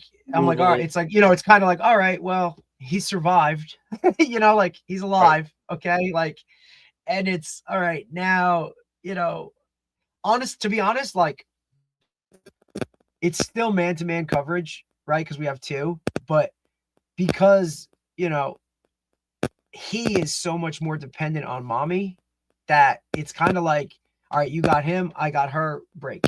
You know what I'm saying? Like now, obviously I did a ton of studies on like, or just read on a bunch of stuff about like, bringing another one into the house and, she still needs mommy time and attention and all, the back and the forth of like, right, like all of the things she's progressing on and doing so well, like there'll be a regression, like a slight regression of just little things that much attention because it's like, well, he cries, gets what he wants, I cry, you tell me no, like, you know what I'm saying? Like, how does that work, right? Like, and their little brains, like she's just trying to process all this shit of like, what the hell is this thing that just screams all the time, right? So my whole thing was like, look, like I really want to focus and make sure that her routine doesn't get like totally blown out of it because we worked so hard to put that in place, and she's done really, really, really well with it. But it's like a natural part of it, dude. Like, you know what I mean? Like it just is what it is. Yeah. And it's, you know, it's a lot on mom who's dealing with her own physical changes of all of that kind of stuff, you know, like that's a whole, I mean, Two has to be, that's becomes big. The shit's real. You know what I'm saying? Like it's real. Like, so then when I look at people of like, oh, your second one was twins, like, like some of these people with like 4 kids, like, I don't know how people do that shit, dude. Like, you know what I'm saying? Age, obviously, I think plays a role, right? Like she's the one good thing about, I would say 2 kids, you probably still end up where you have to get outside because there's boy and girl. You probably have to get outside friends, kind of. 100%. I think when people have like 4, I think their kids are their friends for the most part. Yeah. Because and look, and having family. Not that you don't have outside friends, you do, but I think you have more acquaintances. Well, because there's you can't service everybody's needs, so you just like go play with each other. Not to the level that you would want to. You know what I'm saying? Like now, again, having family that's right, having family that's around, right? Like a niece and nephew that, you know, they're not her age, but we can still go and do things, and her and my niece can go and like whatever, or even my nephew who's, you know, is Troy's age. Like, dude, like he'll go jump on the trampoline with her or whatever. Like they'll build Legos together. You know what I mean? Like it's not like he can still like have a friend, but also be like a caretaker in that aspect. Like there's still that, it's still like, you know, she gets that interaction with another kid, right? Where, you know, it's like, oh, we don't want to just, you know, only have her doing this or doing that or whatever. But so that's really good too. Like she's got cousins that are around that she can go and do those things with. But, you know, it's just a matter of like, does she do any daycare or no? Not yet, because, you know, like it just wasn't like, it's like she's kind of in that middle because she's like a summer baby. You know what I'm saying? She's at the end of July. Like, look, and that's, you know, you see it, whatever. Yeah. And again, like having those niece and nephews around or cousins around that are of that, like she can go get that interaction of socializing and rules and all that stuff, hearing things from other people other than her parents and all that kind of stuff. You know what I mean? Because we have a set schedule of like that, but I wish we didn't. I mean, we did. It worked out fine. I wish, like, when Troy was young, we first had someone that helped out, but then we eventually put him into daycare for a while. Right. He was young. Like not yet. Well, some people have to do that, right? Like I know, dad has to work or mom has to go back to work. You know what I'm saying? Back, I would have liked to waited one more year. We are kind of on like 3. The train of like 3. That's what we would, because there was an opportunity. Like she could have gone and done something earlier, but we said, look, let's go 3. Wants to play with other people, other kids, right? And look, and then you go into the whole like she's potty trained. You know what I mean? Like you're in that whole world of doing all those kind of things. That was one of our big things, was like we wanted her potty trained and out of diapers before he arrived. You know what I'm saying? Just one less thing to kind of have to go through and deal with or whatever. So that was like a big deal. Like he's social because of it, I guess. Correct. He did like one thing we did. It's funny because Nicole had to go back to work right away. So right, we initially, like he was really young. We said let's try and put him in daycare at this place that was recommended. We put him in daycare. I went there and I just had a bad feeling. And at lunchtime, I went to check on him. This will make you laugh. I went in there and he was just crying.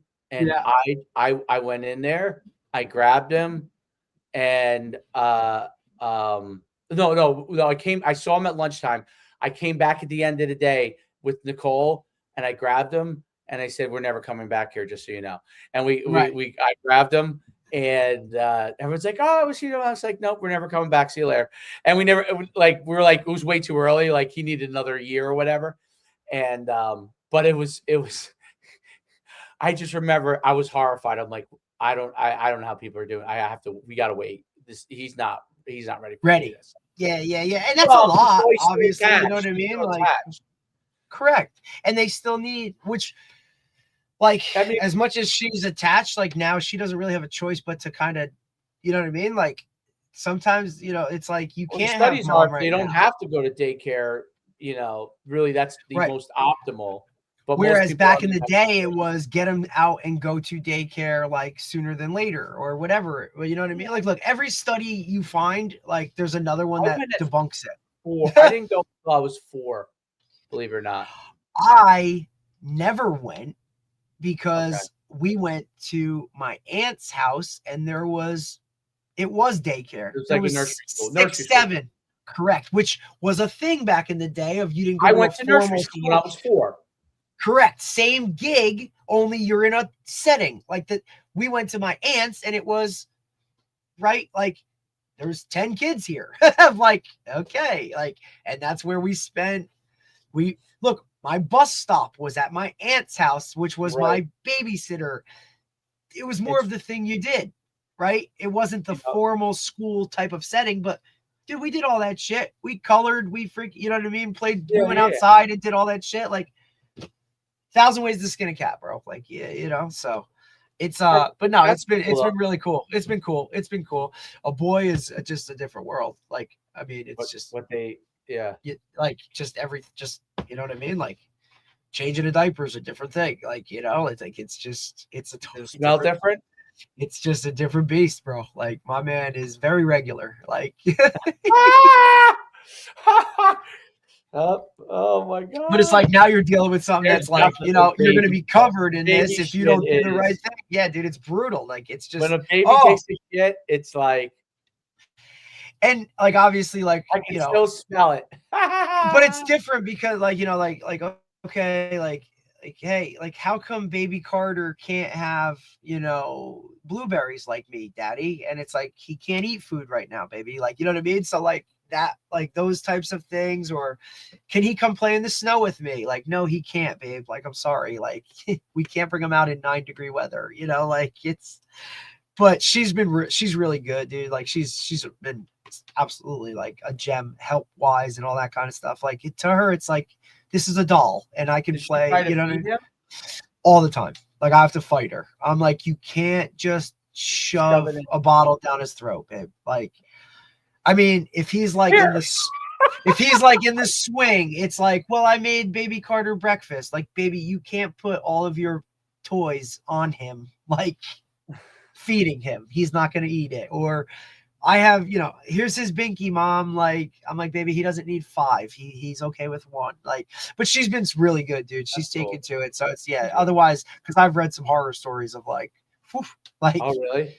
Oh yeah, like you walk in the room and the older one's got a blanket over his head or whatever. It's like, yeah, because kids like they don't fucking yeah. Like, you're like, no, you can't do that. Like you can't pick them up and walk around with them, babe. Like, like you can sit and hold them and do these things. But my whole thing was the sleep aspect of it, right? I just didn't want, like, she's a really good sleeper, right? Like she's got her nighttime routine, you know what I mean? Like bath, whatever it is, sleep, and she sleeps right through the night, right? So I didn't want, a screaming baby at 3:30 in the morning to now wake her up, and then it's, off this whole thing. But he's, dude, knock on wood, man, like he's been really good sleep wise. Like we get a good 4 or 5 hours every night of what it is, which is tremendous.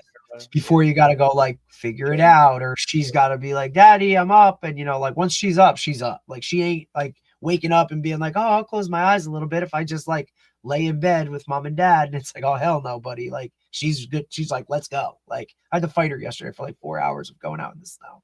I'm like, you can't go out yet, babe. Like I'm going to lose you. Like you're going to fall. Where is she? I'm like, we're out. And she's like, Dad, I'm good. Like she stayed out with me for a while, like an hour. I'm like, shit, girl, it's cold out here. But she's like, no, daddy, let's play. Let's run. She always wants to run, dude. Like she just wants to run. Like, daddy, she'll just run around the house. Like just run. I'm like, maybe you'll be a runner, baby. Like I'm good with that. Like, yeah, hell, like good form. You're really strong. Like, because her, my niece is big gymnastics. Like, so she's got the bar in her house and all this other shit, the mat and whatever. So like, when they do that shit, like this girl wants, my niece wants to be doing back handsprings, and Avery's like, I roll, like, she'll roll around. Like the first thing I think I'm going to get her in, dude, is like a little gymnastics course. She wants to be doing all that shit, you know? And then like swimming, like the other ones love swimming, right? For all that, like the stuff that she can do, like, and obviously we all know soccer starts at, 2. Probably could start now. It's the way soccer is. Oh no, absolutely. Absolutely. And look, we go to, my niece's They have games soccer and she, shots, right? Is that the And thing that? Yeah, soccer yep, shot. that's exactly what it is. And look, even my head coach right now, whose son is first grade, he's like, look, dude, I don't care.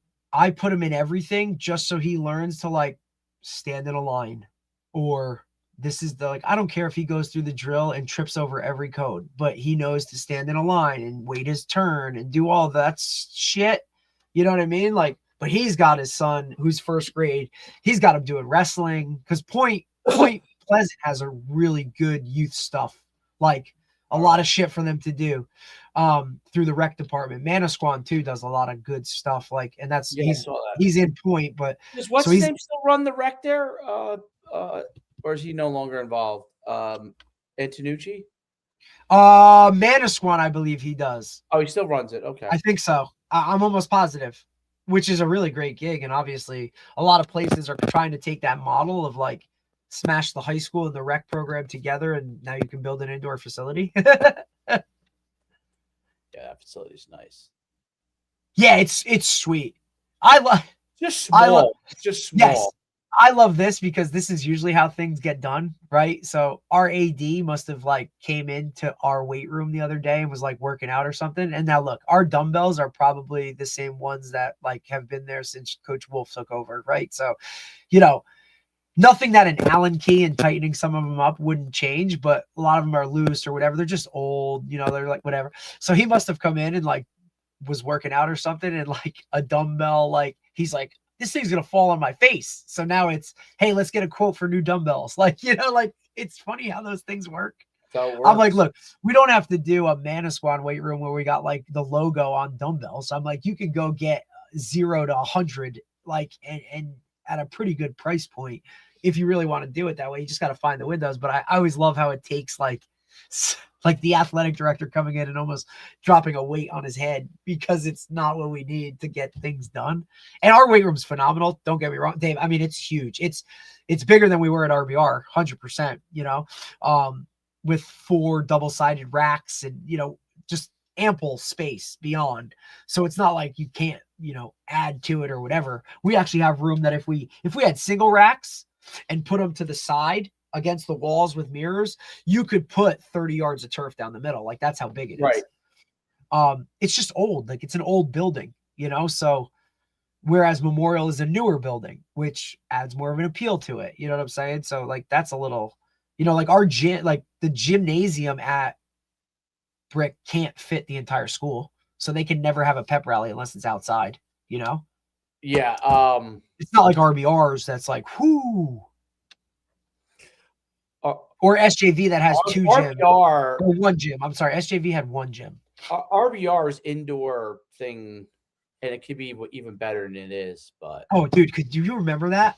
Dave, I remember walking in there being like, Dave, we're set, bro. I'm like, dude, we're set. And they built a new building next to the away bleachers. Oh, really?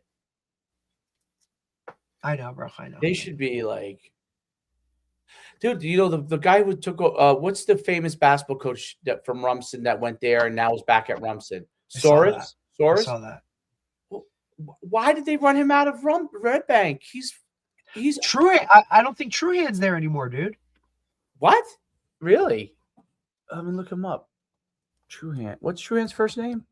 Oh God, I know his son was graduated too. That maybe that was part of it. Like he was in college now. His son was a good basketball player. Oh yeah, you're right. Derek, you're so John. Good. You're so good. You like. I actually think like I should let you have your own. You should do your own show, right? In this network, and it should be like sports news, like just like not long, like literally like. Sometimes I feel like Schefter though. Like sometimes I feel like Schefter got like 8 bones. You would be good. You would be like, yeah. Sorry, you're out there. Listen, it's actually funny you said that, right? Because like the stuff I'm doing with the NJFCA and all that stuff, like it's literally like part of it is like staying up to it with new coaches or whatever it is. So like, and obviously John Jacobs, the head coach at East Orange, is kind of the guy that like handles it and runs it or whatever. But like, I have to keep that database up to date. Right. And, so like some of these moves are happening and I'm sending them messages like, because every time there's a new head coach, I send them a contact card basically on our phones, right? With, first name, last name, address, email, cell phone. You know what I mean? Just, hey, this is the new head coach at Wallington. This is the new head coach at Memorial. It's funny because, like the former head coach at Brick Memorial, like sent an email the other day to him and was like, hey, Scott Mahoney is going to be the new head coach here. Here's his information, da-da-da-da. And Jacobs like just emails him back. He's like, oh yeah, don't worry. Derek took care of it. And it was like, because it's just Scott like, Mahoney. Yeah, it's not this. I'm sorry, it's not Scott Mahoney. That's the guy from Ponte Lakes. It's James Mahoney. He's been on staff there for a while, so he'll take over, which is gonna be a little rough. Is that Madison or no? Not Madison. What's that? Who's taking over Madison for? Curtis Sally, who's on staff, played there. I played against him. Okay, he's taking over. He's taking over. We'll have Coach Kubik on Wednesday. Now, listen, Dave, he retired. Coach Kubik retired already. Like, he retired before Christmas break. Teacher, coach, the works. So he's older than Dave. Me. He's older. He's already relocated and living in South Carolina. So his kids are all graduated and stuff. Yeah. And now, because brother-in-law went there. Like 5 years older than me. Then. Brother-in-law went there, right? Madison, Butler, always like that's a tough place, dude. Like, there's a lot of history, tradition, and he did a really great job. Dude, 19 years. Wing T. Yeah. I mean, but you're talking about like Neil O'Donnell, right? Like even the legendary Jack Davies, right? Who was part of that Montclair game and all that, like the Butler guy that went and like, dude, Madison's a really like a Hanover Parkish type, right? Yeah. Like there's expectations. I mean, and it's across the building because last year, boys and girls basketball were in the state final, like for Group 2, like both, so, and I only know that because they played our OC at Manasquan, but like that stuff, it is just harder and harder, and you're seeing more and more of it where like the coach that was there for 20 years, 30 years, 40 years, it's not a thing anymore, dude. Like these guys want to go other places. They want to move. They want to be ahead, the opportunities of, the grass isn't always greener sometimes and whatnot. And it's just, it's a really hard thing, dude. Like it's just not the way it used to be where guys step down as head coaches to become athletic directors or administrators. Like that's not like they just done. Because, we've talked about it numerous times, how school systems used to want to hire head football coaches to be administrators because they knew how to handle that stuff. Right. And it's not a thing anymore, man. It's just not. Guys go to school to be athletic directors and have never been a head coach of anything, let alone football, which it's just different. Where is, did Truan go? I don't know. I know he's tight with Dawn at SJV. So I don't know if maybe he ends up, and they just had a huge win. RBC girls are number one. We're number one in the state, and SJV knocked them off. So that was a big thing the other day.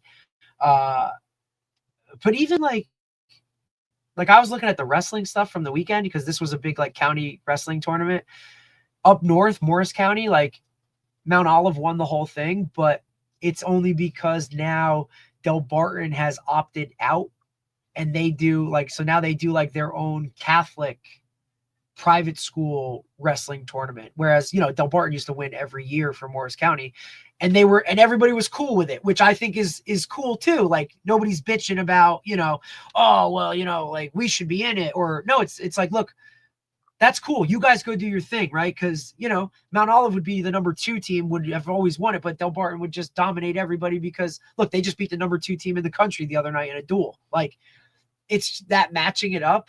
The same thing with down here, like Shore Conference tournament, like Southern is number 5 in the state for wrestling, and they never want to be in it because they, I don't know if they, whatever, we're better or whatever. Like, they would take away from everybody else because Southern wrestling is just different, even though they're a public. Like, again, back to the whole North-South type thing. It's different down here. Everybody does their own thing. We were talking about the other day in the weight room, and I thought this was cool. I wanted to get your take on it. Why in New Jersey is powerlifting not a sport? North Jersey, Ron Panacidi ran a. I know they have like some club stuff. He used to run like Well, like I look at my buddy from Texas, and that's like his second sport that he has to coach. Florida, right? And it's boys and girls, and he loves it. And he preaches about it. He's like, dude, it's awesome. You know, the kids wear the lifting shirts and the squat shit, and rapping. He's like, dude, you can only wrap the guys' knees like a minute before they gotta go. I just thought it was so cool, and especially as a football coach, like contractually for his teaching job, he has to coach 2 varsity sports. He had always done like basketball, but now he shifted to the powerlifting world. And dude, they go to a school, there's racks set up, they do, squat, bench, deadlift, and it's girls and boys.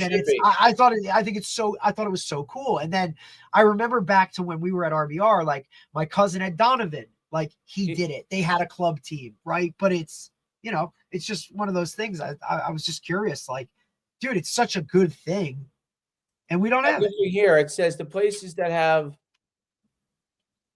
specific powerlifting associations: Texas, Wisconsin, Missouri have it for high school.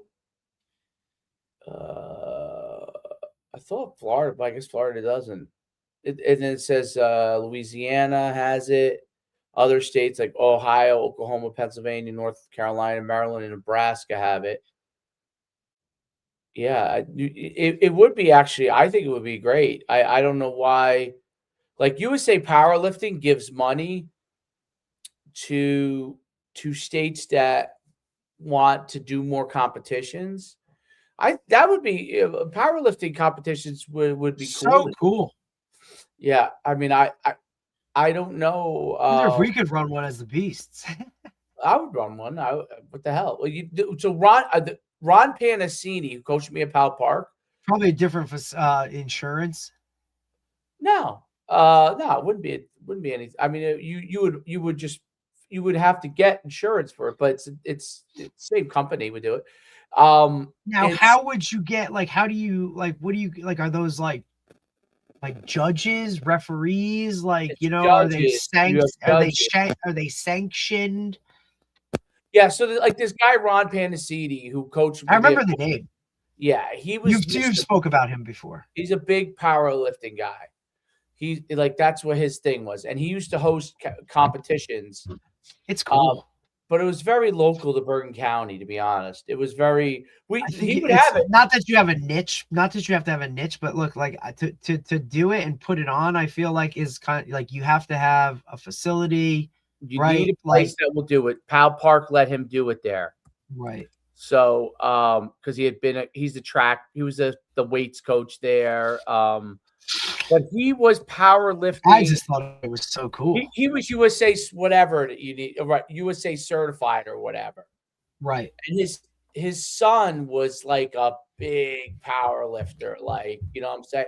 Oh, here we go. He's the New Jersey AAU powerlifting chairman. Okay. I don't know if he still is. Let me see how long ago that was. I mean, he used to be. I don't know if he still is, but like he was powerlifting.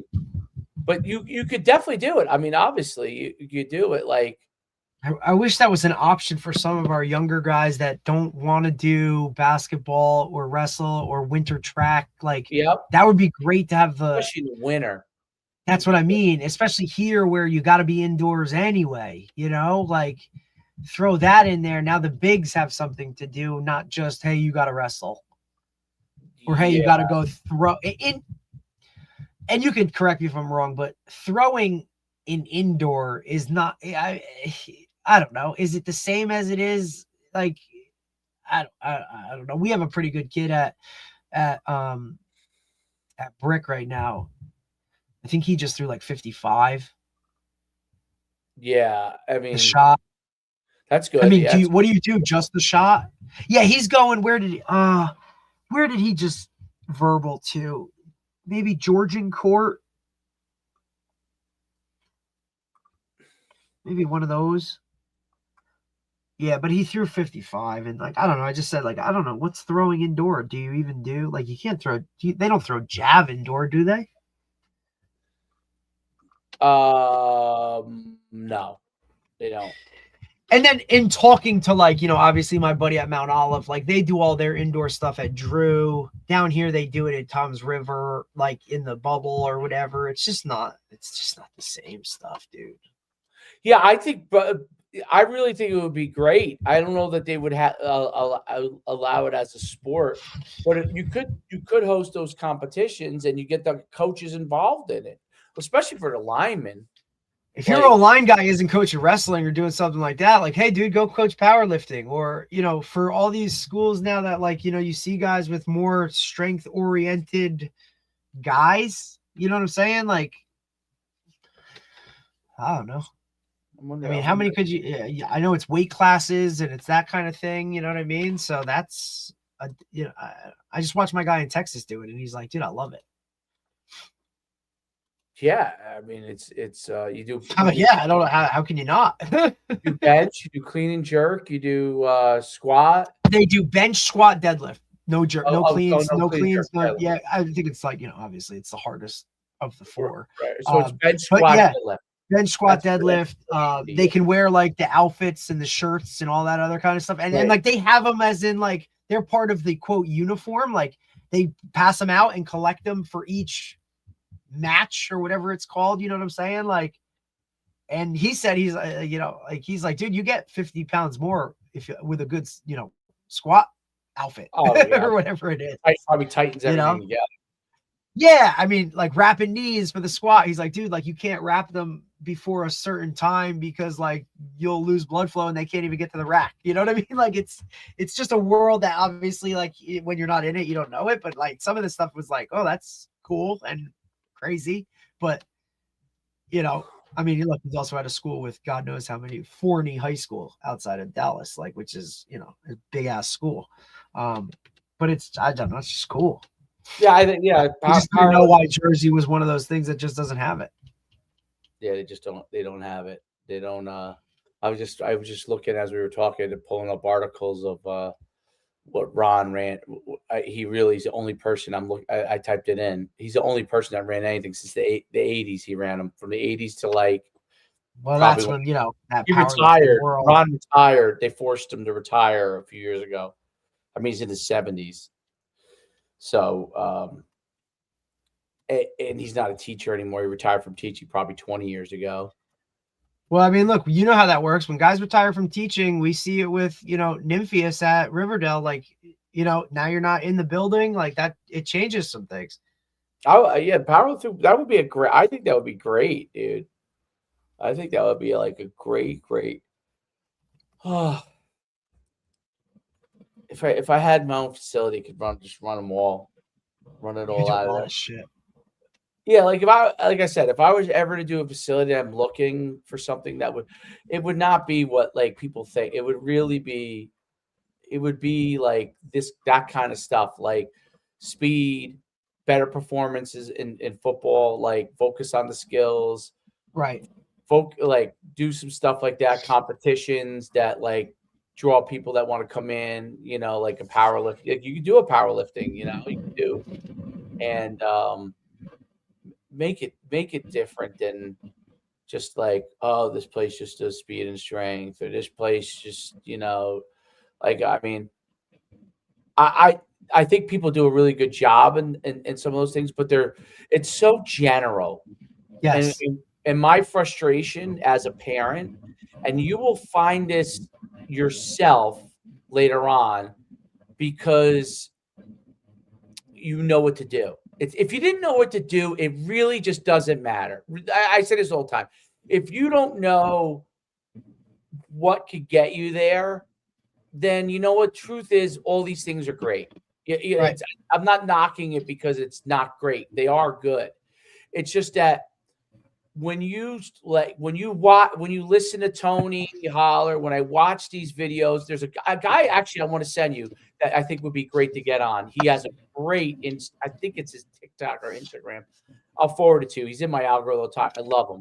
He's like a big proponent of like, hey, you could do all these things. You don't need that much equipment, like, to get fast. He's like, he pulls up all these old Russian videos and all these old like.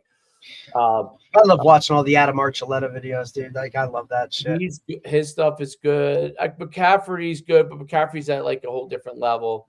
It was a great one to watch. He's a famous German, I think it was German, shot putter. His name was, if you type in the greatest, Ulf Timmerman, maybe was his name. I think that might be it. Anyway, he transformed himself. This is why people use him as an example. He transformed himself. He was slow. He was big. And he started doing all of the like kind of stuff that like now everybody does. Started doing all the stuff with the plyometric. You can find all kinds of old videos on him because I guess they videoed him everything he did. And he became. I'd love to have Joe DeFranco on. Yeah, Joe would be good. Because he transitioned from that too, right? Like that big monster steroid type of. Now he's lickety split. Where's he at now? He moved to Texas when Cushing went out there. He still has certain things that he likes, though. I've watched some of his old. Absolutely, but I like now. He's also kind of like he's doing some videos now based off of like what a lot of these guys are putting out, and he's kind of either debunking or saying, well. Yes and no, you know what I mean? I don't know. He's just to me, the health part too. He's become much big time. Yeah, I think he had like a little bit of a health scare himself, like whether it be a heart attack or something of that nature, where I think he needed to like change some things for him personally, and that kind of like, you know what I mean? But I don't know. I just think he's going about it in more of like a mature approach, whereas back in the day it wasn't that. You know Joe what I would mean? be great to have on. Joe would be great. He played when. Dude, I still want Bill Parisi to come on and have his talk. Bill would come on.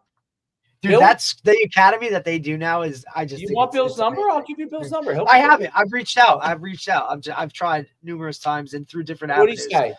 No, that's what I'm saying. Like I have it. Like there's no response. Like in any way I've approached it, and I'm still trying to like get people to either like talk to him or whatever. And be like, hey, answer this guy. Ask him. I would love for it because coming from you, it's probably different.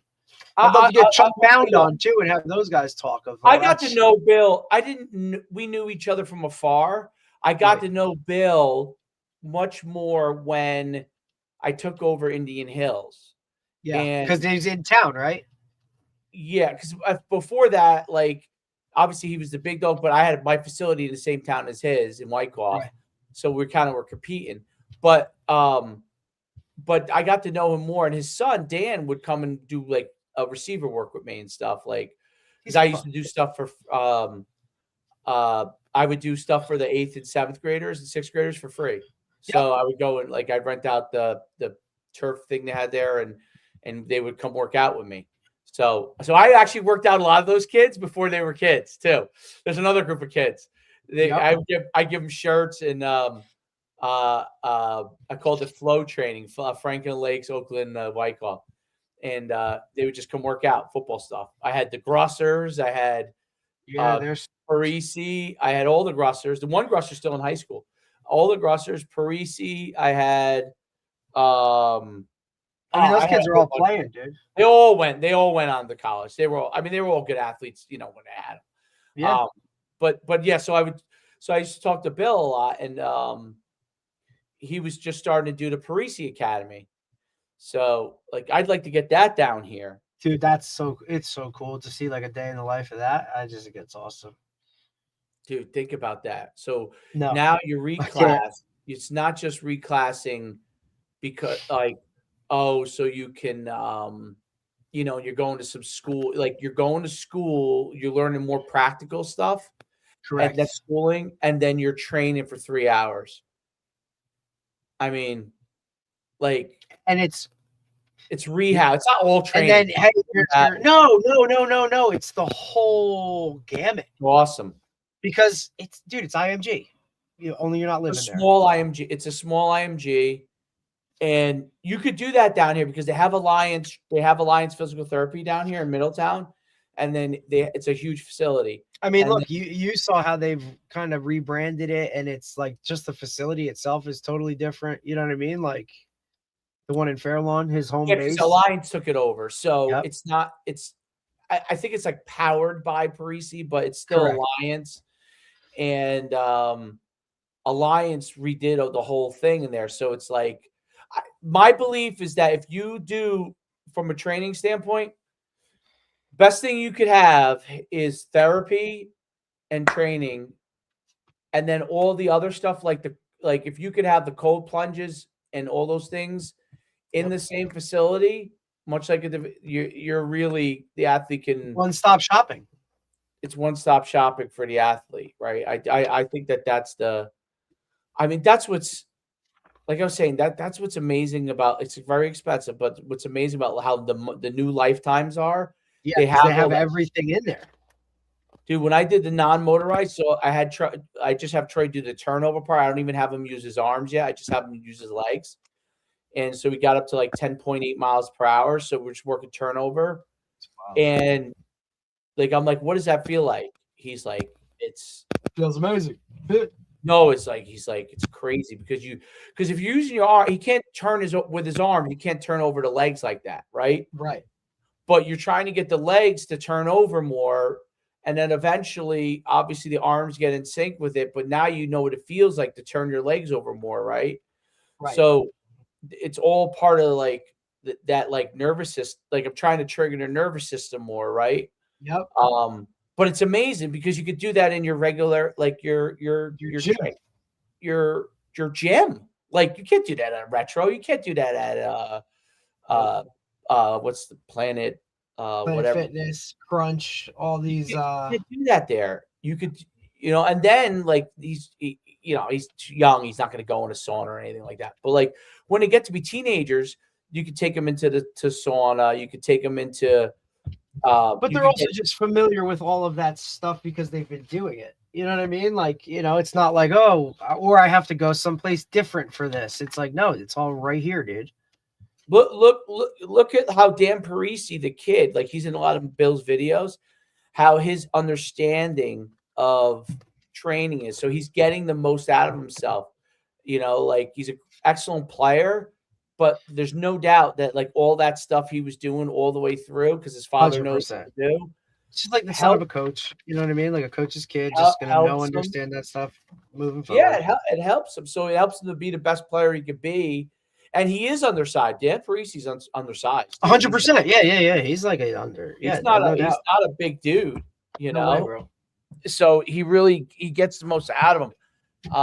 And it helps him to perform at a really, really, really high highest level that he can. And that's the thing that's changed. Like people are like, I saw this. Like I see people comment like, I can't believe how many like white kids can run the 100 fast or this now. Now, obviously, it still pales into the number of minorities that are winning the 100 blacks. Right. But there are more, and I can tell you the ones that are probably learn to train and develop along some of these principles for a long time. It's not about the one thing about training speed. It's like the cool thing about it is you're not going to get burnt out because you're only doing it a couple times a week. So unlike when a kid plays a sport, like let's say you wanted to be a great basketball player, you really have to shoot a lot of shots, right? So, or a wrestler, you really got to get in there and do the work. Like developing speed, there's only, you don't need to, you're not like just running them because that actually works against you. So they're not going to burn out because it's really a building blocks process. Whereas in other things, you could burn out. You know what I'm saying? Like if you said, all we're going to do is wrestle 7 days a week. Well, there are some kids that over time might say, wow, this is just because the sport requires so much work. And, but speed is different. It actually works against you. You know what I mean? You actually works against you. If you were to run sprints over and over and over again every single day, you'll end up getting slower. So it's interesting. So you're not going to burn out. So what ends up happening over time, you actually develop, and it's not like you turn around and go, oh, I hate sprinting. Like nobody hates sprinting. You only do a few of them. You know what I mean? Like who hates running fast, you know? Correct. Now, you know, but distance running is very different. But like guys who are developing speed, you could develop that without getting burnt out. And that's unique, and that applies to every sport, which is really like like a balancing act. So like you could tell a kid like, hey man, I just need 15 minutes. And the kid's like, all right, you know what? I have 15 minutes. Like, you need me for 15 minutes? Sure. That's it. Yeah. You know, like we're gonna go over here. We're gonna be in and out 30 minutes. Cool. Like I don't get into too many fights on that. I say, hey, we gotta go throw for an hour. Like as much as they love it, the first thing that goes in their head is like, I'm gonna throw balls for a whole hour. Yeah. Or what am I going to miss when I'm doing this? Right. So that micro that, you know, it's harder to do in some sports. Like, I don't know how you microdose wrestling. You know what I mean? Like, I don't Right. think you can't. Like, it's hard. It's a hard sport. It's, you know, it requires so much time to get great and to be elite. Like, I don't know how you get around it. You know what I mean? Like, basketball, probably similar in different sport, but it's different skill set. But like, I don't know how you get around the time and effort into it. I think you can microdose baseball. I think you can microdose football, to be honest. Like, you know, diminishing returns running routes for an hour, to be honest. Like how long can you run 20-yard sprints fast? Not very long, right? So Right. Because you're at that top peak, whatever, for a short burst, get the most out of it. And now you got to rest. You can't do that continuously. right, you really got to work a lot of hand stuff, non-movement stuff for a long time until you get to that. Like you could use the jugs, you could do those kind of Yep. things. But that's on you to figure out how to do that. You got to figure that out because you run a kid in routes for an hour. Like you do that a few times a week, he's going to say to himself, "What am I doing?" You know, Right. And that's my argument down the line on 7-on-7. Like that's why I think league wise, like I think that you're going to see people say to themselves, "How much 7-on-7 do I want to really play?" That's what I think. Like you, Yep. like. And you know, there's no bigger person that's a bigger advocate for it than I am. I do think there's great things about it, but I don't think you need to play a million games on a weekend. I think it becomes like when people play 10 games of basketball on the weekend, like, you know, like there comes a point where it's going to go the other way. Right. So, you know, and basketball has seen that, right? Basketball has started to reject now, like, hey, like you see all these guys talk about the European model, 3v3s. Like, let's do stuff that helps them get better, not like Go play games. destroy. Like, if you're gonna play games, play pickup. You know what I'm saying? That's it. Yeah, it doesn't have to be formalized, doesn't have to be perfect, doesn't have to be whatever. Play pickup, because playing pickup, you can manage yourself, right? You Yes. lose, you're sitting for 10, 20 minutes. You know what I mean? Like it's self-managed. You know what I mean? Whereas games are not self-managed, because if you got to play 8 in a weekend, you got to play as hard as you can every game. You have to. You know, pickup, you're self-managed. Like human beings go and self-manage a pickup. I'm going hard, then I'm kind of going, you know, not as hard. I'm a little tired. I sit out a game. I come back. You know, I play 2 or 3 games, and they're quick. They're till 11, you know, or they're till 7, and you're quick. You know what I mean? Boom, boom, boom, 11 points. You know what I mean? Like, and it's on to the next game. So it's very different, very self-managed. I think that those things, as if people structure more organized versions of that to make it more manageable, that's better. But anyway, I got to go because I have to go to the bathroom. See you, buddy. I'd stay on for longer. Great show, though. Tomorrow morning, 10 a.m., Coach Colombo from Immaculata. You got it. That sounds great. I like Coach Colombo. Yeah, he's the best. He's awesome. He's All right. wild. Later.